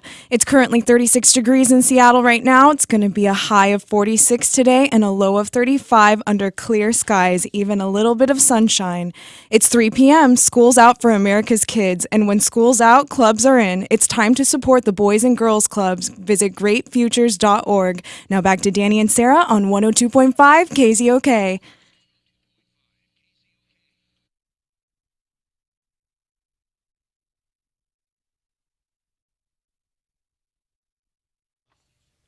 Alrighty, stick around because coming up, it's the big news of the day. Some of the stories we're going to be talking about. A strange lawsuit is making big news and involves a mama and her son. You won't believe what football team is having a parade this weekend and why. One criminal has an amazing explanation for the drugs he hid where the sun don't shine. You'll hear that story next.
All right, here we go. It's the big news of the day, and it's brought to you by Goldberg Jones. Divorce for Men. Call 1-800-DIVORCE, or you can go online to goldbergjones.com. Well, with the new year, what typically happens, a lot of New Year's resolutions, a lot of parties, a lot of hangovers, Yep. a lot of fireworks. Somebody learned the hard way. Fireworks should not be moved around in your trunk. 600 unlit fireworks this guy had in the trunk of his car. And now there's a video that shows him. This is in Houston. A lot of people are setting off their own fireworks. The Dodge Charger gets too close, gets lit on fire. 600 100 fireworks are in his trunk. Wow. What do you think happened? I think things burnt and blew up. Kapow. Kapow. Yeah, but the issue Hooey. wasn't don't put fireworks in your trunk. It's don't set your Dodge Charger on fire. Right? I thought the issue was don't lock Katy Perry in your trunk. Yeah. Which I'm going to put up a struggle, actually. Yeah. Well, a lot of people were just milling about, and some flames got too close. The video is just crazy. And he said, I did learn a valuable lesson to take to my next fireworks experience. I will go to the fireworks again. I'll just make sure not to have 600 on. Yeah. Jay Leno was driving his jet engine motorcycle to around California. He shows up in all crazy cars just in LA traffic. It's kind of cool. neat. But some guy starts chasing him, and Jay gets a little freaked out and starts going faster. And the guy chased him, going even faster. And they pulled over, and he goes, "What?" He said, "You set my car on fire." And he got too close to him in traffic, and Jay's going, except it's a jet engine, and burnt the guy's whole front of his car up. Yeah, it was all over the TV and stuff. It was neat. There is a mother and son who got into an argument, and it wound up in the court system. This was It'd be weird if it was Mary and Jesus, because you never hear about those two fighting. Yeah. You know? This was in Taiwan. A dentist there has been ordered by his country's top court to pay his mom nearly $1 million for raising him and funding his dentistry training. Seems so far until I hear the particulars. Someone wrong. I'm okay with this. Really? You're not that dentist. Yeah, you're not exact. My sister, when they were 17 years old, stuck with this gas station attendant guy till he was a lawyer. If he'd have gone to leave her, he was never a lawyer without her. That guy's not a dentist without his mommy. So imagine if your mom said to you, "All right, Danny, I put up with a lot through the ages. Yeah, all true. I want $1 million." Right. You'd be okay with Where that? do you think all my money went? You think I just showed up, hey, isn't that guy from the party show? Shouldn't he have money? Oh, yeah, his mom lives all right. Well, what happened was the kid was 20 years old and signed a contract and said, "I will pay you 60% of my monthly income after I get my dentistry license." Well, that's different. That's now. totally different. And now he has to do it. Well, it's a kind of a weird situation to have been in, to sign a contract with your mom, but she wanted to make sure that he stuck with it. Right. And so she also was worried that he was going to get rich and famous and not take care of her in Right. her old age. So she took him to court because he refused to pay her, and the court has now ruled in her favor and has ordered $1 million be paid to her. So he's a happening dentist. Oh, yes. Okay. Yeah, I'm fine with this, especially that there was a contract. I was fine with it without the contract, the moral obligation to pay for your mommy. But yeah, you signed a contract. I just don't think the court should be involved in that. Like, I it- get that the Mommy kid sues. should pay back. Right, he but, should. Well, believe it or not, there is a civil code in Taiwan that dictates adult children are responsible for caring for their elderly parents. They said it's pretty rare that it winds up a lawsuit, but this was actually their obligation. Yeah, this happens in Latin culture a lot. If you go driving around most of Mexico, you see a lot of people's houses, they appear to be unfinished, which they are. What they have is rebar and stuff sticking out the roofs. And that's for the second floor they're going to build later for mom. Yeah. Oh, yeah. My brother married a woman from Mexico, and she does not understand why my dad lives alone. She's like, why isn't he living with my other brother and his wife and kids? And we're trying to explain to her he actually likes living in his home and wants to be by himself. She's like, no. Like, she doesn't get it. That's not necessarily our cultures. That sometimes people want to be by themselves. Yeah. Not me. It's not as common here, but it made kind of a big resurgence like a few years back with the recession because people just had to live with, multiple generations. Now, of here's the family. reverse one. In Italy, boys never move out of mommy's Yeah. house. They stay in mommy's house till they get married, and then wife moves in and mom moves upstairs. Yeah. A Pennsylvania judicial panel sent an inmate back behind bars. They had to rule in the case of Edwin Wiley Biggs. Now, he got His arrested. actual name is Wiley? Yep. How Edwin- bad does that look for a defense? Well, I'd like to talk to you about Mr. Wiley, who's actually a swell guy. He got arrested. And when they took him into the pokey, they did, I guess, Danny, what you probably know happens each time you get searched very thoroughly. Right. Up and down, everywhere. Well, at one point, when they were looking in the everywhere, they saw a baggie sticking out from where the sun don't shine. Oh. Derek. What's wrong with Derek? Well, inside of that baggie was K2, a synthetic form of marijuana, which was contraband. Well, Yeah. he took them to court and Is said, it legal, just not legal to have in the jail or whatever? Or in your butt. I think a lot of places now K2 is full-fledged illegal. Okay. But he said, that's not mine. What? They planted it on him. If they planted it on him, they went to great lengths to do so. He then took them to court and said, this was not mine. And the judge said, you just get back behind bars. Wow. The Cleveland Browns, they had a pretty tough season. Yeah. About 3/4 of the way through, one man decided to plan a parade, the perfect season parade.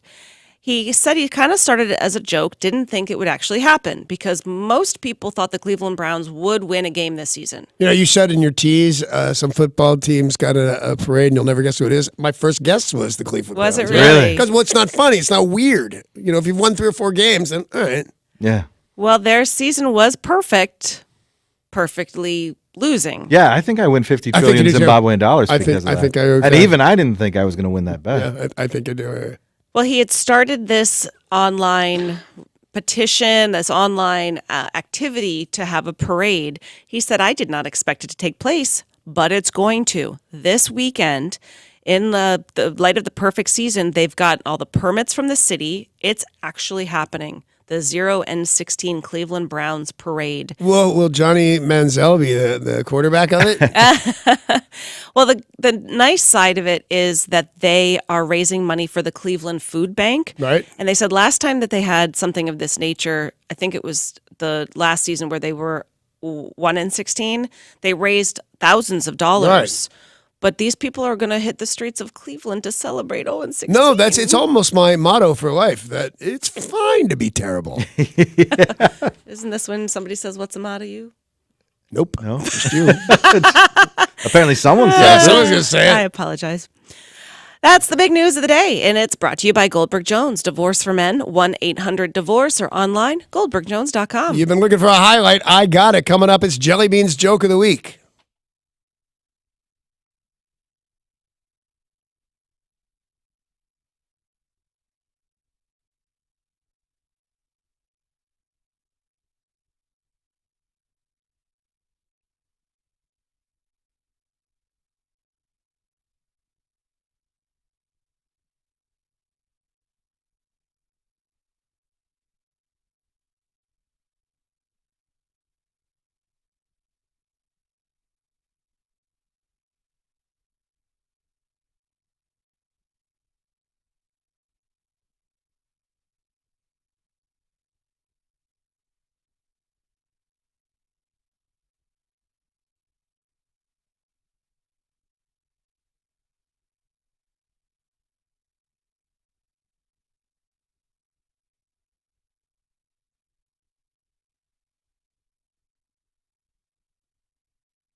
And now, Jelly Bean's Joke of the Week. Good morning, Uncle Danny. Good morning, sweetheart. Are you ready for my first joke of 2018? I can't wait.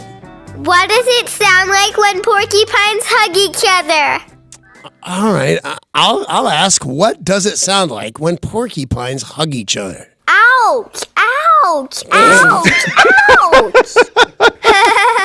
Poor porcupines. I hope Tori doesn't put them in the freezer. Thank you, Jelly Bean.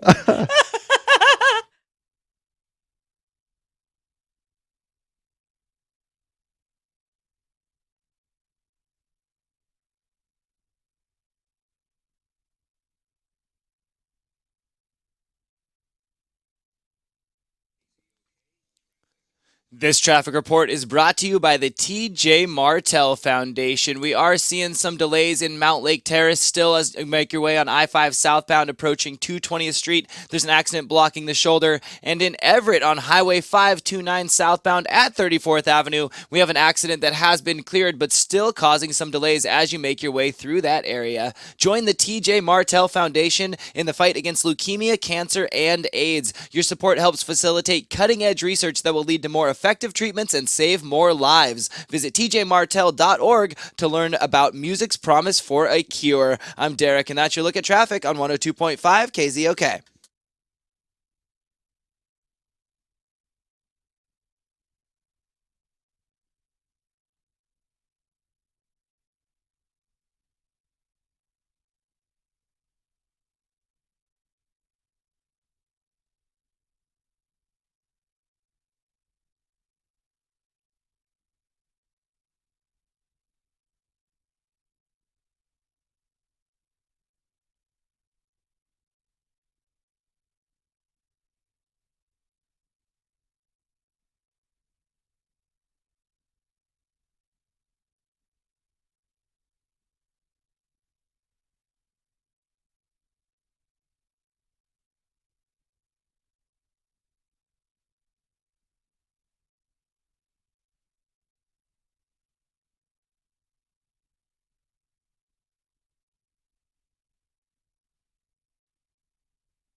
All righty, there we go. Hey, by the way, I'd like to tell you, speaking of iHeartRadio, we've got an iHeartRadio app. KZOK is streaming live right now, this very second, on the iHeartRadio app. The app is all your favorite music, all your favorite stations, all free, plus thousands of podcasts, including ours. They're available for download on the iHeartRadio app. Well, we know that Matt Lauer got fired from the Today Show, and a lot of people had speculated who's going to get that job. Yeah.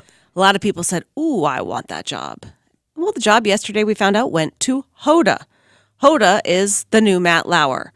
And another job that had just gotten filled on TV, Gretchen Carlson has gotten the new seat at the Miss America pageant. Oh, I like her old seat. Oh, no, do I get fired for that? No, I don't I think you're complimented fine. some news lady's butt. Am I out? Well, you don't work with Gretchen Carlson, so I think you're okay. All right. That's probably true. But I mean, So I can sexually harass employees as long as I don't actually work for that Yeah, if company. they're employees of another company. I Okay, think you're that good to chick's go. hot in her underwear. But I mean, Hoda got a pretty coveted job. And you think about all those different TV gigs. I know me personally, the Today Show is not real top on the list. Would it be for you? Of TV jobs? TV job. Yeah, no, it wouldn't be bad. I'm a little bit, again, we're kind of venturing into fantasy. I'm not, my ego is too frail to share the spotlight. Everybody has to be fired. The Today Show now has to become the Danny Bonaducci Show, and I'll be right back with Regis Philbin or whatever the hell it is. So, but it's a great job. She's as Sure. lucky as she thinks she is. Oh, yeah. But I mean, if it is then all about you and your ego, do you have a job that would be your dream television job? Yeah, but it's as long as I'm dreaming, I'm also going back in time to when late night television meant something. Not everybody could just have a job. Oh, yeah. Talk about your sick kid. Boom, you're number one. But back in the days of Johnny Carson, the Johnny Carson Show starring Danny Bonaducci. That'd be weird to explain the Johnny Carson. That would Danny be Bonaducci weird. starred on the Johnny Carson Show, but that would be the one, the Tonight Show starring Danny Bonaducci. So With not Ed even- McMahon? Sorry, is Ed McMahon still your sidekick? No, he's or- fired too. Okay. Yeah. I'll do my own. I don't need you. So would it be when he left you got the job, or you just wanted him No, still to be I would part be of it? Johnny Carson. Boy, you're delving into my sickness. But Johnny Carson would have never existed. Okay, gotcha. It would have been what was Johnny Carson would have been Danny Bonaducci. So I'd you're have killing your brought hero. you the late night television shows as we understand them today would have been brought to you by me. Gotcha. Maybe a little bit Steve Allen before that, but not too Yeah. much. Paul, do you have a dream television job? Could I be Vanna White? I mean, it's an easy Absolutely. gig. No. She doesn't even turn the You can't letters spell. around. You can't do it. anymore. You totally she just can't. touches them, and That's true. Yeah, I get to wear a different sparkly dress every night. that is nice. That's fun. a good No, one. I do it. It's fun. Yeah. What is your dream TV gig? Do you have one of those? I'm sure you do. Come on, it's fun to play. Call us, let us know. 800-252-1025.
Well, Hoda just got the co-anchor job on the Today Show, replacing Matt Lauer. We are asking you at 800-252-1025, what would your dream TV gig be? You're going to be Johnny Carson. I'm going to be Johnny Carson. And he won't have existed. No, but it'll be like there's a whole genre that belongs to Danny Bonaducci. And like, I'll even be old and dead to have done it.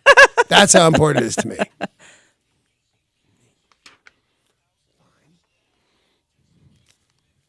Perfect. Yeah, perfect. Oh, good.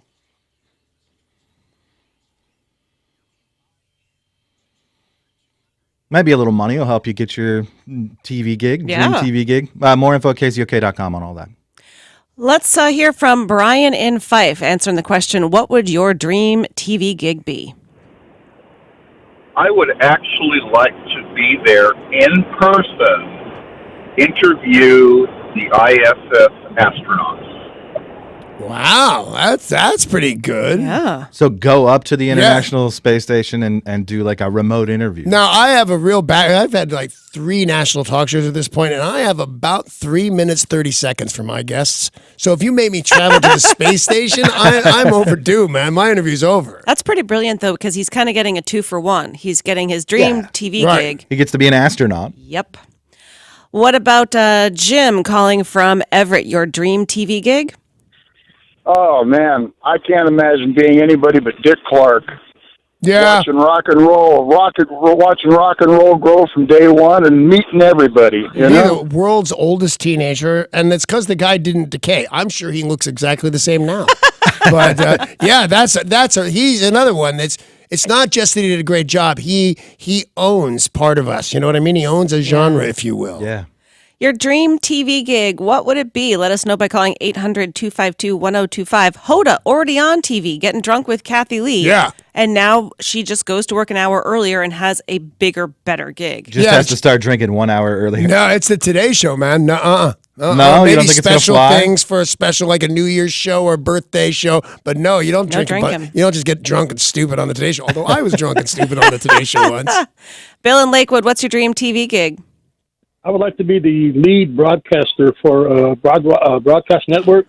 In other words, I would do the Super Bowl if the network won the rights, the World Series, or NBA playoffs, or all of the major sporting events. Can you do the call of Danny Bonaducci throwing the touchdown pass in the Super Bowl to himself?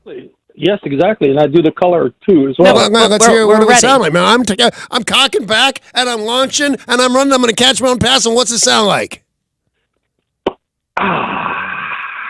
No, that's not what a beer, you maniac. All right, thanks, Bill. He's doing the crowd. He's good. He's doing the crowd, right? Yeah, we put him on the spot. I think he got a little bit nervous there. Yo, in Olympia, what's your dream TV job? Good morning. Morning, yo. Well, mine's kind of a nostalgia one because I'm not sure if it exists anymore, but to be an MTV VJ when they still showed videos. Yeah, I don't know that it does exist anymore, but enough people complain about it that I'll bet they bring it back. And can I caution you a little bit, yo, because you're a lovely young lady. Have you seen what the old-time VJs look like now? They go and they do like old interviews. Where are they now? And they just look haggard. Well, I'm sure there was a little bit of partying going on. Maybe. Sharon in Seattle, your dream TV gig? Hello? Hello. Hi. Oh. Okay, yeah, I'd like to host a travel show. Yeah, Anthony Bourdain, again, I think, although it's so new, it's weird, I think he owns a genre. Yep. Absolutely. Yeah. Everything is a derivative of him. I wish he weren't so snarky, because I think when we originally got to know him, I kind of liked him. I read his book, but he's just too crappy now. That's an impression, by the way. I was thinking my dream TV job is Drew Carey's. I want to host The Price is Right. Oh, that'd be fun. Because I'm obsessed with The Price is Right. Yeah. Really, first and foremost, I want to be a contestant. But how many times can you play Plinko? So I want to host The Price is Right. But Sharon, hosting a travel show, maybe I want to steal that other show, Drinking Made Easy. And I go to all different places around the world and I just drink. There's a show called Drinking Made Easy? Oh, yeah, that's the other one. I know what you mean. You mean that weird dude from Boston. Yes, Jack Maxwell. What's the name of that show? Drinking Made Easy's not on anymore. Booze Traveler. Booze Traveler. Traveler. Yeah. Which, by the way, were Blues Traveler enough of a band to name your television show a little weirdy, wacky derivative thereof? Somebody called up named Grayson, and I guess he felt because I'm sitting there waiting to get them because it's genius. He wants to be the host of Top Gear. Oh, drive Lamborghinis in the wine country of France and stuff like that. That's awesome. But by the way, it doesn't exist anymore. It's now the Grand Tour, and they sold it for $300 million. So everything about being that host is cool. Yeah. What do you think, Zach and Kirkland, your dream TV gig? Hi, good morning. Morning. How about Orson Welles, the Orson Welles show when he did like War of the Worlds, Change the Nation? All right. Now, everybody in the room is looking at each other a little bit because I think everybody knows a little bit, but not enough to be sure. I'll take the chance at looking stupid. Yeah. It wasn't on TV. It was radio. It was on the radio. Yeah. Well, that's okay. Nobody with any talent works in radio. And James and Bothell, what's your dream television job? Good morning, everybody. Yeah, I'd like to be John Baker and Chips alongside Poncherello and go chase the girls and pull over the heavy-duty Hollywood actors, and it'd be cool. Like Danny Bonaducci. Yeah, you pulled me over 5 different times on that show, for God's sakes. That's a cool one. So he means he wants to be the actor in that show, not actually live like he's on Chips. No, yeah, and because what an underpaid job. It's dangerous. You're out there. If we're all using the same fantasy on those motorcycles, can't be safe. Yeah. And for, I don't know what they start at, but that's a dangerous line of work. Man, put me behind a desk with a thin tie, looking cool, drinking martini. Oh, by the way, in my fantasy, it's not a relapse because I'm not an alcoholic. Oh, okay. yeah. I mean, I'm working on going to be an alcoholic again. Gotcha. Yeah, Gotcha. Another tough job. You guys know the poor bastard they put out during storm coverage? He's got like the neon jacket on. Yeah. He's in the eye of the hurricane. There's like mobile homes flying over his head and everything. That's the dream TV gig for me. You have a dream gig where I didn't see it when it happened, but I've seen it since. There's a reporter killed by a yield sign. Oh, no. I want to be the guy warm and dry in the studio that says, okay, now let's go out to Larry. Oh, that's bad. And then I laugh at him while he does his report. Okay, That's my and then dream gets gig. killed by the yield sign. Exactly. Hey, cool. Tori, what is your dream TV gig? Now, this sounds kind of bad, but I want to be one of the gold diggers on the Dean Martin show. No, it sounds genius. That's a great call. Yeah. What a fun gig. Nobody had a fun time at work like Dean Martin. I was thinking Tori might go for, what was that other big 60s show that Goldie Hawn was on? Wearing Laughing. Yeah. Sock it to me. I could see Tori doing that one. I've never seen Laugh-In. I've only seen it, obviously. It was way before any of us were born, but it was... Not me. No, it was not before I was Wasn't born. it in the early 60s? Yeah, but I mean, I actually watched. That's the thing. Like when you hear there are no memories of me and my actual real family. Yeah. Actually, I guess watching Laughing would be Right one. on. Did you know that Ruben Kincaid, Dave Madden, was on that show first before he was on the Porter I Challenge? did not. They wore little itty bitty dresses, Tori. That's why I thought you might want to be on that one. And she just means the two guys that hosted. Derek, how about you? When I was younger, I always wanted to be a cameraman for the TV show Cops. But now that I've been in handcuffs a couple times, I'm starting to rethink that. And maybe that wouldn't be as fun as I thought it would be originally. No, the second I even hear that song, "Bad Boys, Bad Boy," I start to sweat. It's a tough gig. So now I think I just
This traffic report is brought to you by unbound.org. We are seeing some stop and go traffic as you make your way on 99 southbound through Seattle around Seneca Street, and also seeing some delays on I-5 southbound between 88th and exit 200. In places around the world, there are elders who long for community connection and the opportunity to live with greater dignity. Sponsor an elder through Unbound and help bring a brighter tomorrow to one person who has helped us all build a better world. Meet one at unbound.org. I'm Derek, and that's your look at traffic on 102.5 KZOK.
This is Tori with your weather report brought to you by Unbound.org. It is currently 36 degrees in Seattle right now. It's going to be a high of 45 today and a low of 34 under clear skies and even a little bit of sunshine.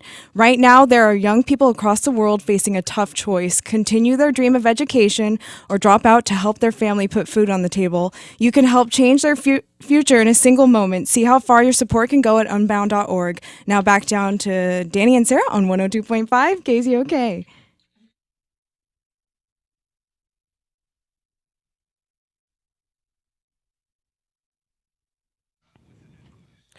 A middle-aged man was struck by a car and seriously injured last night in Federal Way. Police and medics responded to the scene on South Dash Point Road and First Avenue South. Just after 8 p.m., they'd received reports of a pedestrian being hit by a vehicle. That victim was taken to Valley Medical Center in stable but serious condition. The driver did stop at the scene and cooperated, and now they're trying to figure out what led up to this crash. They believe it was because of the dark nature of the roadway. It wasn't well lit. A series of small earthquakes occurred near Mount St. Helens overnight, according to the Pacific Northwest Seismic Network. The swarm of tremors began with a 3.9 magnitude quake that struck just after midnight, followed by 14 smaller tremors that shook the area. The smaller quakes, many of which struck near Morton in Lewis County, ranged from 0.6 to a 2.7. The last one was reported at 4 a.m. There were reports of some slight damage. You know, as a guy who grew up in L.A., 0.2, whatever, and I just don't care that much. But shake the ground near Mount St. Helen, and you are going to get my attention. Were you guys even alive for that? Yeah. That was, Wasn't it the mid-'80s? Yeah. Is that it was in the 80s. I remember in L.A., you came out and everything was covered in ash. Crazy. My neighbors had a pool. You could not see the water. It looked like it was filled with something black. It was ash from like 1,500 miles away. I think it's even further than that. I mean, that's crazy that it went that far. And it didn't blow up. It blew out. Yeah. It blew out the whole side of a mountain. Now, on a thing that, stopped flights and all that crazy, there was not a great deal of death in that, was there? There was a handful of like some people 13, who were around there. Yeah. Yeah. And it was 1980. I was actually on that day 28 days old, so I don't really remember much of it. But yeah, what'd you do in the mountain blew? Amazon.com's shakeup of the retail landscape might not be over, according to one well-known technology analyst. The internet giant will acquire Target, according to Loop Venture. What? This is according to Loop Venture co-founder Gene Munster. This guy writes predictions. He predicts the landscape. Right. This is his prediction. This man also made predictions in the past that have all come to fruition. They have not commented, Amazon, whether or not this is something that will happen. But this dude, Gene Munster, says he believes that Amazon will acquire Target. Wow, that's craziness. Mm-hmm. Wouldn't surprise me, though. I mean, especially after the Whole Foods, after they acquired Whole Foods. But so soon after acquiring Whole Foods, though. Yeah. Like, where do you come up with the other $72 billion you're going to need to buy Target His or whatever? back pocket. I would explain it. Dozens of people traveling from Oakland to Portland yesterday never got to their destination after a rat entered the plane. The Alaska Airlines Flight 915 was set to take off at 8:30 in the morning when a passenger saw a rat run from the jetway into the cabin. All passengers deplaned and had to get rescheduled on flights later in the day or the following day, and they took the plane out of service, said it will be inspected by exterminators. I would be furious if a rodent stopped me from getting to Jersey, wherever the hell I'm supposed to go. Well, if it was Jersey, I think we'd all be okay. I think the thing is that you're going, well, I could, because they're not thinking the plague, right? They're thinking it's going to chew through wires. That's what I understand. Which it's They're worried not about going to wires. do. You're going to let it take off and it'll freeze it to death. Plus, just get some kitties. Get some onboard cats. Now you've got a menagerie going on. Yeah. And that's not, then when the cat's out of control, you get the dog. When the dog's out, you get the lion. Right. But imagine you're on the plane and you look down the middle aisle to see if the flight attendants are coming around with something to drink, and you see a giant rat running at you. In some place in Mexico, I got on a plane where they had chickens. Oh. Yeah. Oh. When I thought, Just walking around? This is going to be fun. No, in people's laps. Okay, and in yeah. cages, but also free and in people's laps. Yeah. We were just in Mexico last week, and one morning we went down to the restaurant to breakfast, and there is a giant rooster just wandering around the restaurant, doing the cock-a-doodle-doo, like right next to us, and we Yeah. thought somebody would come over and chase it out. They didn't. So did you have that for your whole vacation? Roosters running around following me. Yeah.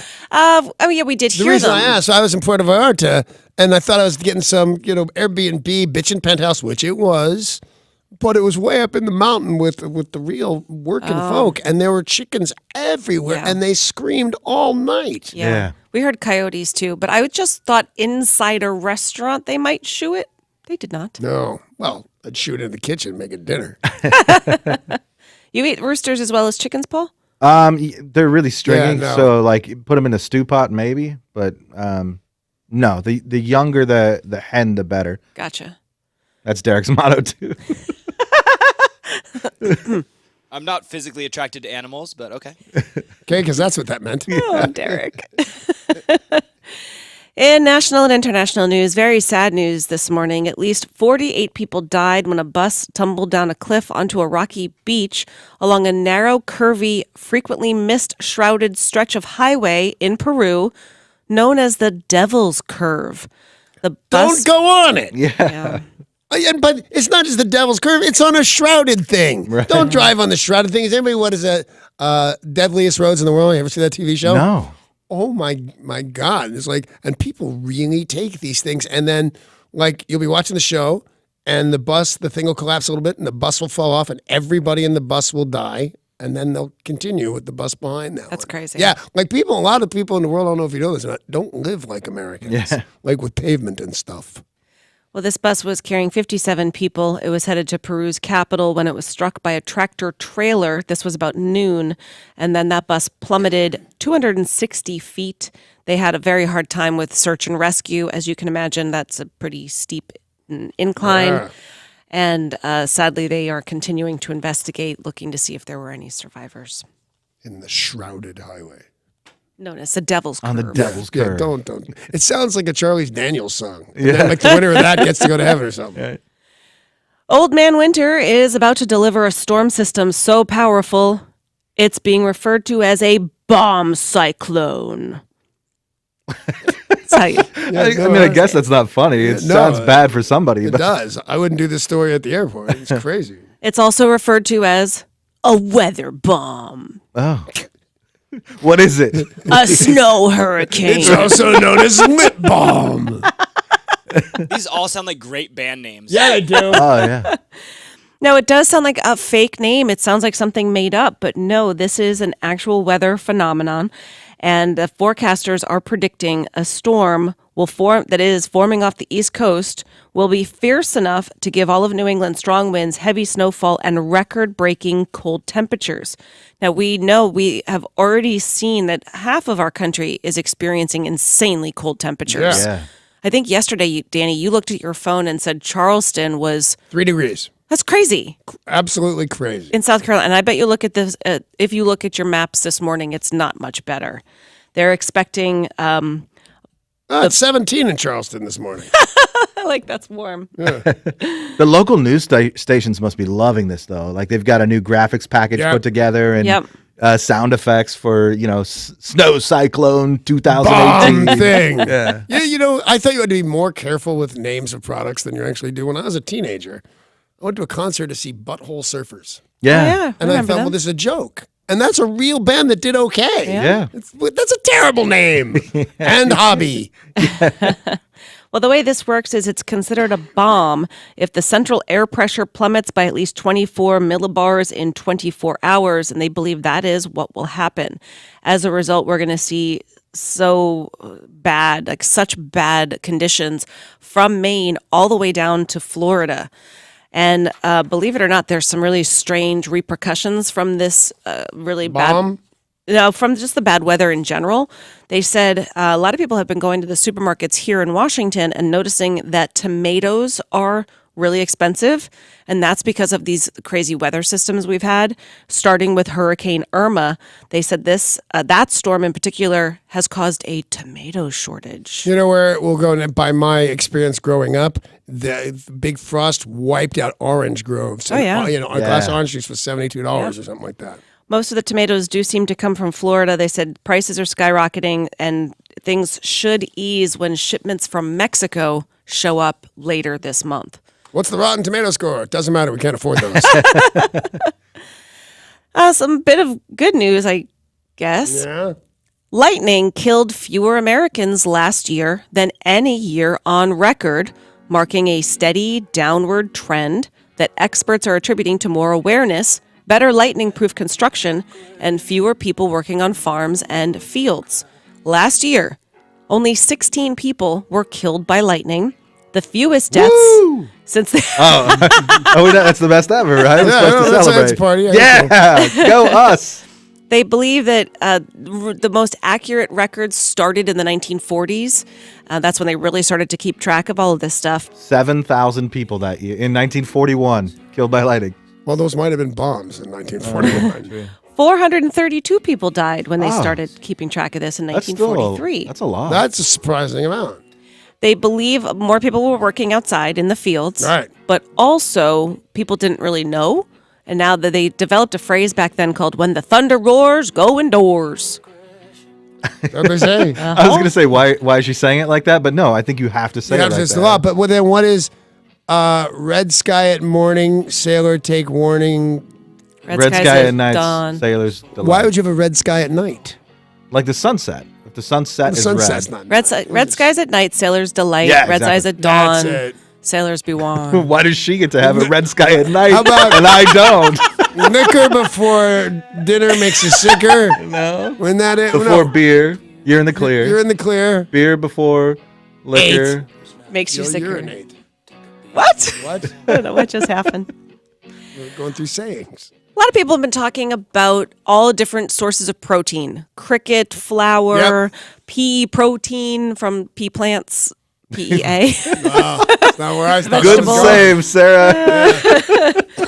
Lab-grown burgers. A lot of people looking for different sources of protein and sustainable meats.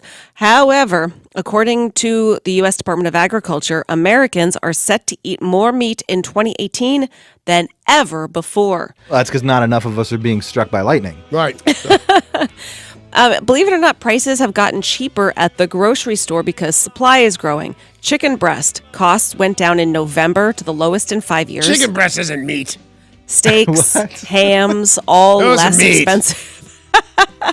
Part of it is people trying to be more health conscious in eating more protein and less carbohydrates. People's diets, and we have more meat now than ever. Right. And they expect those meats to be eaten. I'll eat them.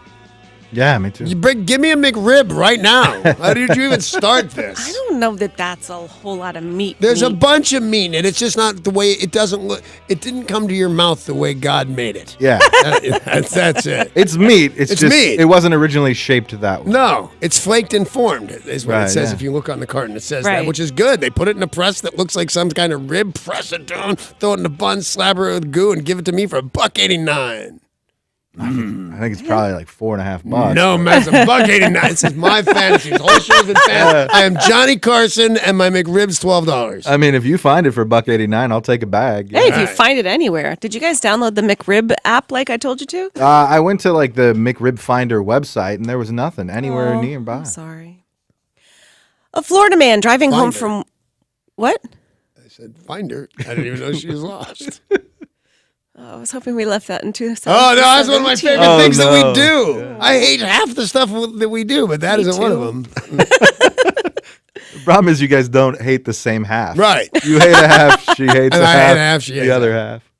I don't hate the other half. That was a fine show. A Florida man driving home from work received quite a fright when something dropped out of the sky and crashed through his windshield. This man... Ham. A ham? That's my call. Oh. Well, you're wrong. Oh. Surprise, surprise. That's not a ham. It wasn't a ham. Dan Palma is a photojournalist for a TV station, so he actually wound up getting some footage of this. He shared While he's driving the car and things are smashing through his windshield, he's taking pictures? What crashed through his windshield was an iguana. Fell from the sky, crashed through the windshield, and was still alive. So he then gets the camera. Tough iguana, man. Yeah. Why were you driving in the Galapagos anyway? They should make windshields out of iguana Because apparently the iguana is stronger than the windshield. Yeah, the perfect reasonable thing. Now they should make the plane out of the same thing they make the black box out of. Exactly. Did you just say perfectly reasonable? Yeah, perfectly 100%. reasonable, Paul. They should totally make I have out of iguana. I have iguana skin boots. Why can't he have an iguana skin? Okay. Words are beyond me, and I think you know what I meant, and I'm just going to move over So here. you'll be in charge of talking. I'll be in charge of vehicle manufacturing. We're perfect. Away we go. Oh, Florida. All right, Florida. Let the goo. I thought that was us. Oh, us. A driver in China was rear-ended in the middle of a track. Sorry. Danny did it.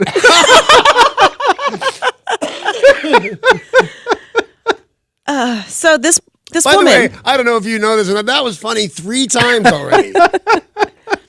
So this woman's driving down the road in China. Why is that funny? Why is that funny? No, because I know what's coming and I can't contain my joy. What, that she gets rear-ended? Yeah. Wait, is she all right? All right, the lady is Yeah. driving down the road. She's no lady. An iguana flies through the window. Close. She slams on her brakes because she sees a red light. It appears out of nowhere. Yeah. That's no red light. That's a monkey butt. I hate it when that happens. There's video of all of this because of, traffic lights nowadays. So many of them have cameras. Plus, she had that photojournalist from the iguana story sitting in the passenger seat. Yeah, she's driving down the road and just, oh my gosh, there's a red light, slams on her brakes. It's literally monkey butt. Just a disembodied monkey butt? The monkey was up on top of the pole that holds the light. You know Right. what I'm trying to say? Yeah. And the monkey, it was that time of year where monkey butts. Oh, so it was that time of the year. Well, it's like I hear if you say that to the monkey, they get really mad. it's a mating time of year, and their butts turn bright red, Right. and it's supposed to make it so people so the other monkeys know. Maybe we should move on. Well, what happens? A huge traffic accident thanks to monkey butt. I told you it was funny several times. You guys tried to betray me. Can we do this story tomorrow and the next day and the next day? I should put that video on our website, and then it'll give people Absolutely, yeah. power to look for themselves. A man named Gordon Pryor from New Zealand woke up just a couple of days ago and saw something strange on his couch. A total stranger. He sees a stranger out cold. It's not Robert Downey Jr., but he doesn't know who it is. Passed out on the sofa. Wait, it's not Robert Downey Jr. isn't still doing that? It's not Danny Bonaducci. It's not Robert Downey Jr. It's just a random dude. So Gordon Pryor realizes it's a random dude, and he looks just like a regular person. He decides to let him sleep. The 60-year-old Gordon Pryor. That kind of thing happens in New Zealand. They're crazy over there. Well, he said, I have traveled the world a bit, and I figured something had gone a little wrong for this guy. He wasn't a homeless person. He didn't look like a criminal. So he let him sleep, made him a cup of coffee, and said, what happened? The kid woke up, got on the wrong bus after a music festival, stumbled around in the dark trying to figure out where he was, tried a door, it was open, went in and slept on the couch. So while the dude was sleeping, Gordon Pryor took a whole lot of pictures of him and posted it to social media. Well, this was like this heartwarming story till seconds ago, and then that happened. Did he draw anything on his face? No, that Did only he happened pretend to squeeze his boobs, and that turned out to be a senator? Well, he wanted to teach him a lesson, saying, I wasn't going to freak out and call the cops on you, but this is still not okay behavior. Because that could have ended much worse. Right? Gordon the Kiwi's kind of a jerk now. This was a good story. And he said, this poor guy got on the wrong bus, Gus, and I'm going to make him some coffee, and life is great. And then I'm drawing wieners on his face and putting that on Instagram. He did have a good sense of humor about it. When the kid woke up, he did take a selfie with the guy, so he understands he's going to be mocked on social media. But he did get a decent night's sleep and didn't have too bad of a hangover. Yeah, well, there is that. There's the bright side. How small has the world become? So some kid goes to a concert, gets on the wrong bus, sleeps home, some guy takes his picture. New Zealand couldn't be further away. Yeah. And we now know about that. The guy's probably not even home yet. Hey, we've still got a lot of show to go. We've got more monkey butt stories in music news. We've got Awesome. more monkey butt stories in entertainment, and we've got more monkey butt stories in sports. Sports.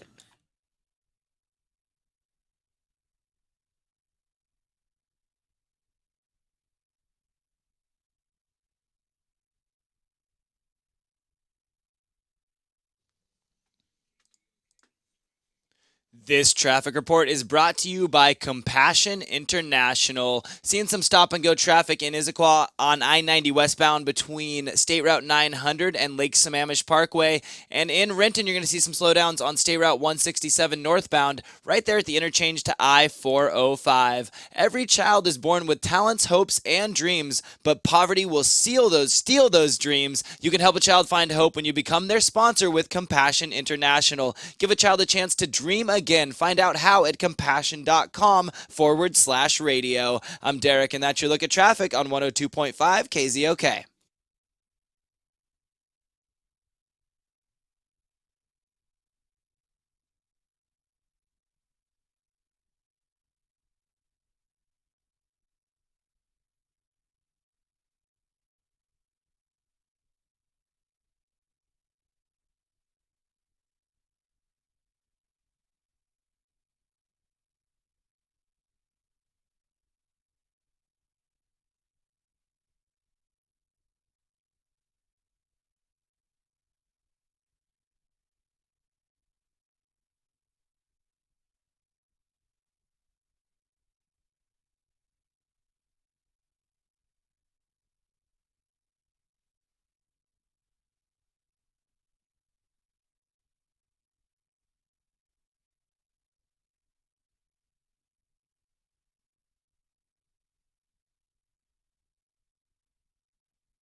Well, we still have chances for you to win money. Yay! All month long, 16 times a day. You've got a shot to win big money with the Money for Nothing giveaway on KZOK. You just listen for the new keyword each hour and text it to 200-200 for your chance to win instantly.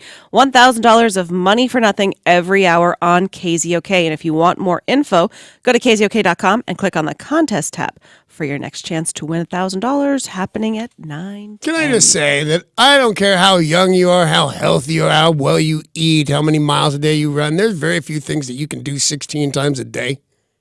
That's true. Yeah. Okay, but we got there's thousands of dollars on KZOK. Yes, somebody's going to win every hour. 16 times a show or a day. Don't be giving You know me. I'm what? trying to help. It makes a lot more sense when you don't. Okay, well, is that not a thing?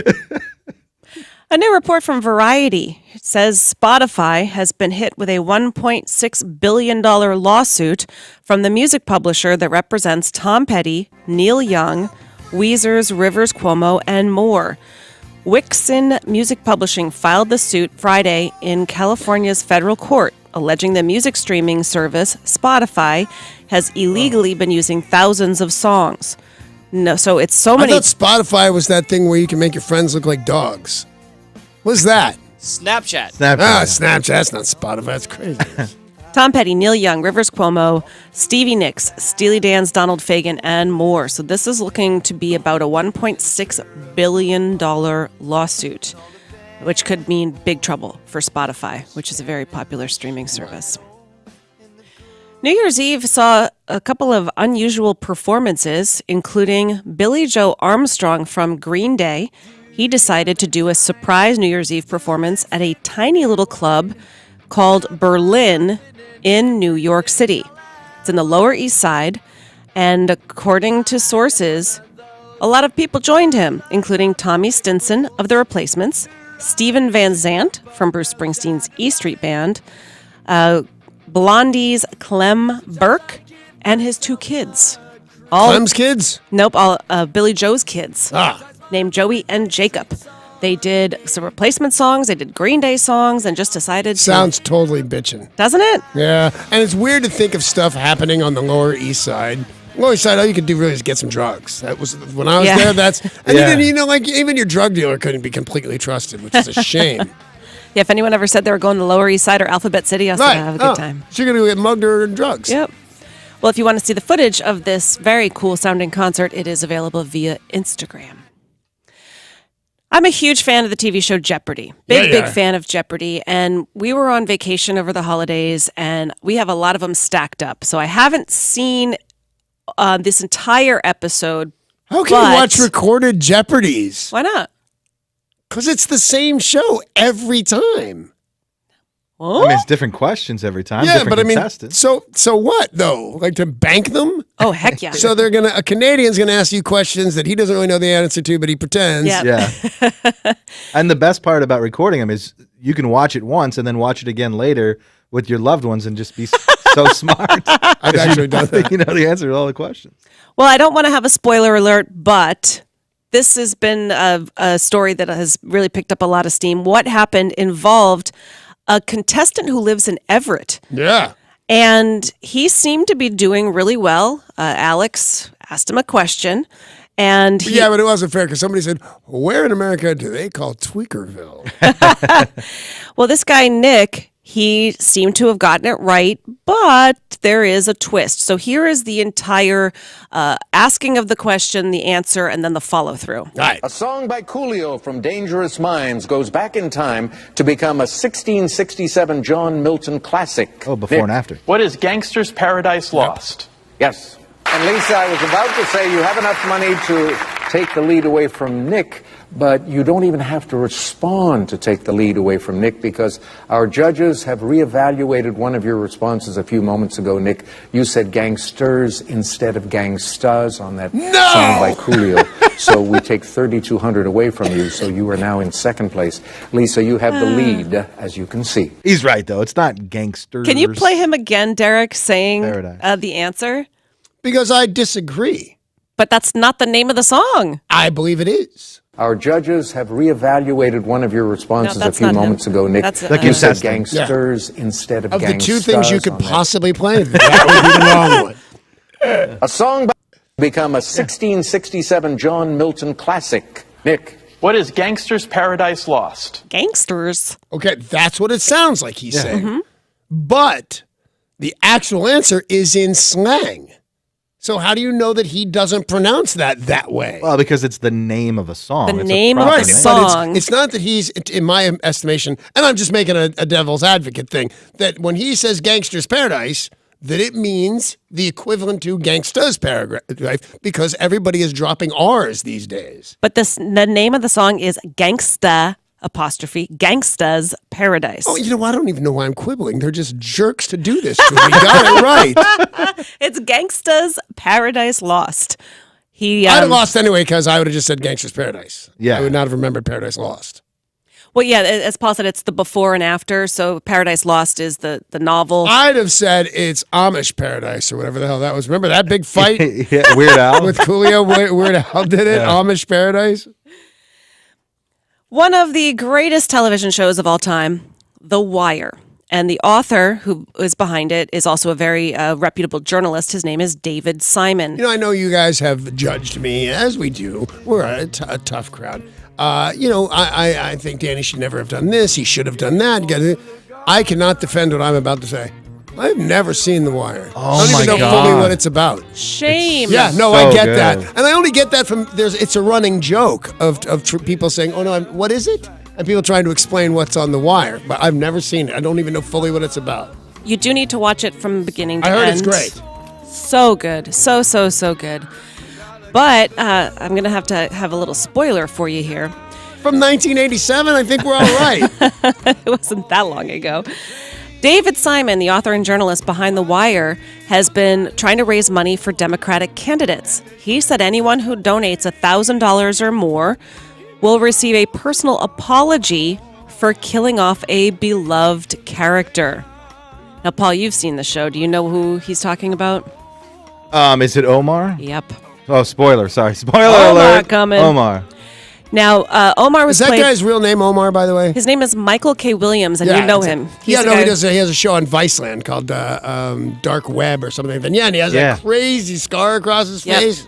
He was on Boardwalk Empire. He's done a Right. couple of TV shows. Great actor. He said that. Somebody asked him how he got the scar, and apparently he was just tired of answering. He said, dental accident. That's a swear to God answer. He has, in the past, offered up apologies by request for killing another beloved character, Wallace. Oh, yeah. Where's Wallace? Oh, yeah, Wallace. Michael B. Jordan, who went on... Freedom! That's William Wallace. Oh, totally different thing then. Wallace They was didn't played kill by him in The Michael... Wire. Nope. Michael B. Jordan, who went on to be in the Rocky movies and a whole bunch of other movies. Super handsome dude who you know as well. Let's take a look at sports. Sports brought to you by Bradley Johnson Attorneys. If you're facing a DUI, call 1-800-DUI-AWAY. That's 1-800-DUI-AWAY. According to Pete Carroll, Cliff and Cam are going to have a hard time playing football again. Cliff Averill and Cam Chancellor. He said that the injuries they sustained might force them to retire. Wasn't everything about playing football hard? It's going to be hard for you to do that again. It's 300-pound men smashing into each other. Unfortunately, in this case, they might not get cleared by doctors, meaning literally they are not allowed to.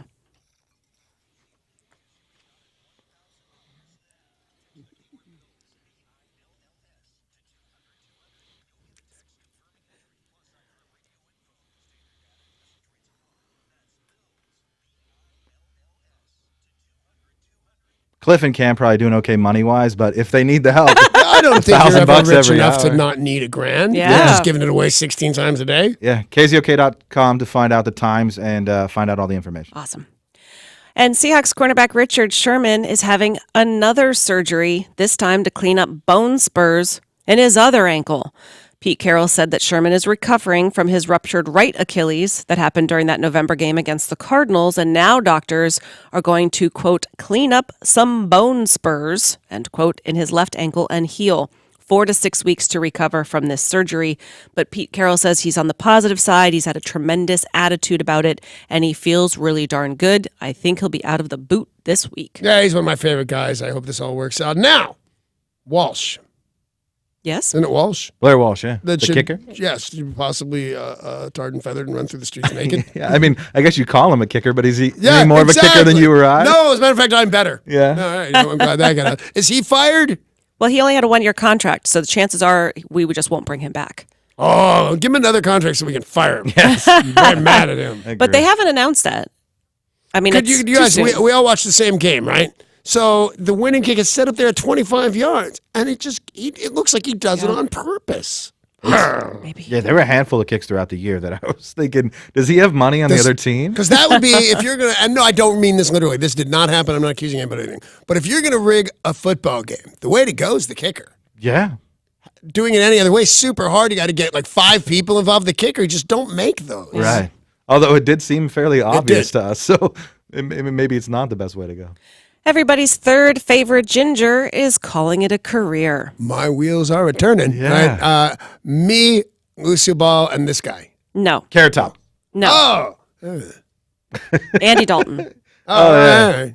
He's So not Andy that funny, Dalton, Danny, no, I'm kidding. Carson Palmer is calling it a career. He said, over the years, I've had teammates who decided to hang it up, and I would ask them, how do you know when it's time to walk away? And the answer is almost always the same. You just know. It's when it's very difficult to walk away and you limp when you try it. That's probably time. He had a bit of a tough season playing for Arizona because he did get injured halfway through. He's 38 years old. He's a Heisman Trophy winner. He was the first overall pick in 2003.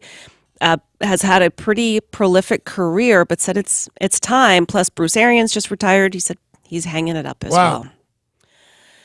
A Cleveland Browns fan has an obituary that has gone viral. Wow, the last fan died.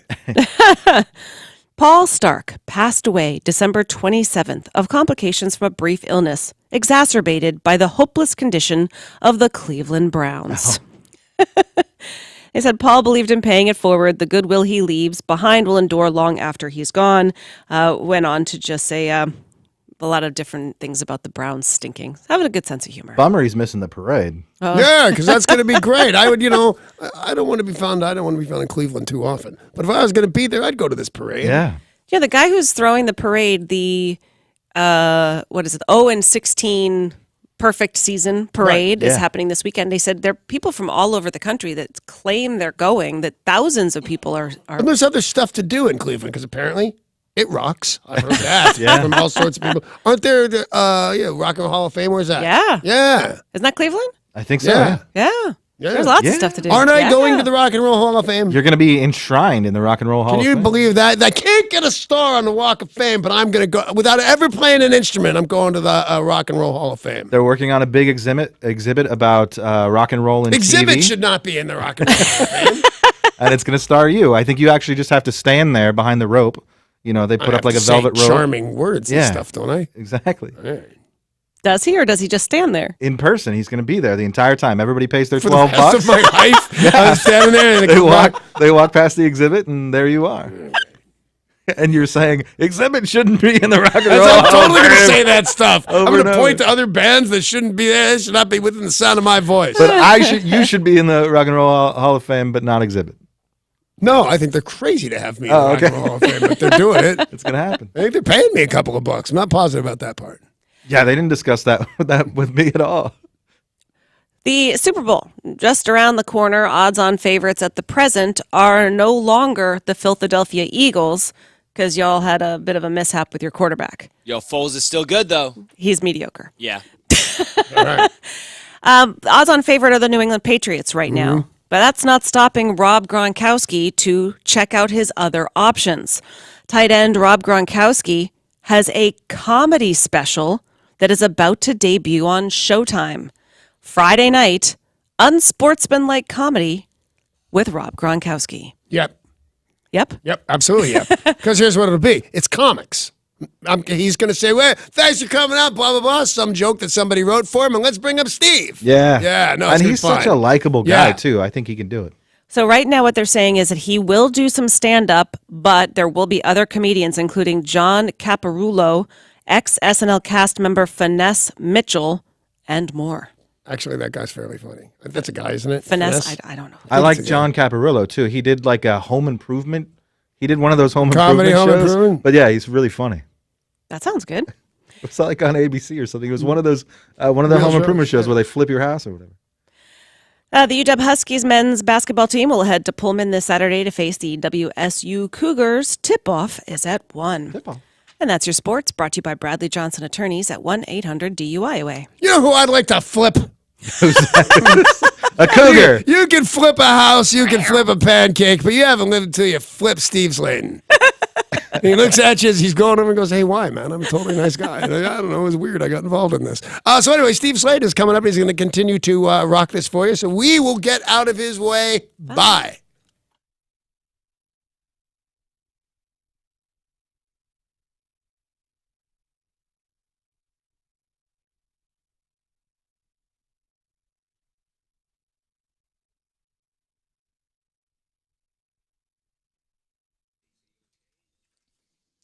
This traffic report is brought to you by Boys and Girls Club of America. Seeing some stop-and-go traffic on I-5 northbound right around mid-Boeing Field. Also seeing some slow traffic on I-90 westbound as you make your way through Issaquah. It's 3 p.m. School's out for America's kids, and when school's out, clubs are in. It's time to support the Boys and Girls Clubs. Visit greatfutures.org. I'm Derek, and that's your look at traffic on 102.5 KZOK.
This is Tori with your weather report brought to you by Foundation for a Better Life. It is currently 37 degrees in Seattle right now. It's going to be a high of 45 today and a low of 34 under clear and sunny skies. Hi, neighbor. Mr. Rogers passed along friendship, hoping we would too. Friendship, pass it on. Back from the Foundation for a Better Life at values.com. Now back to KZOK.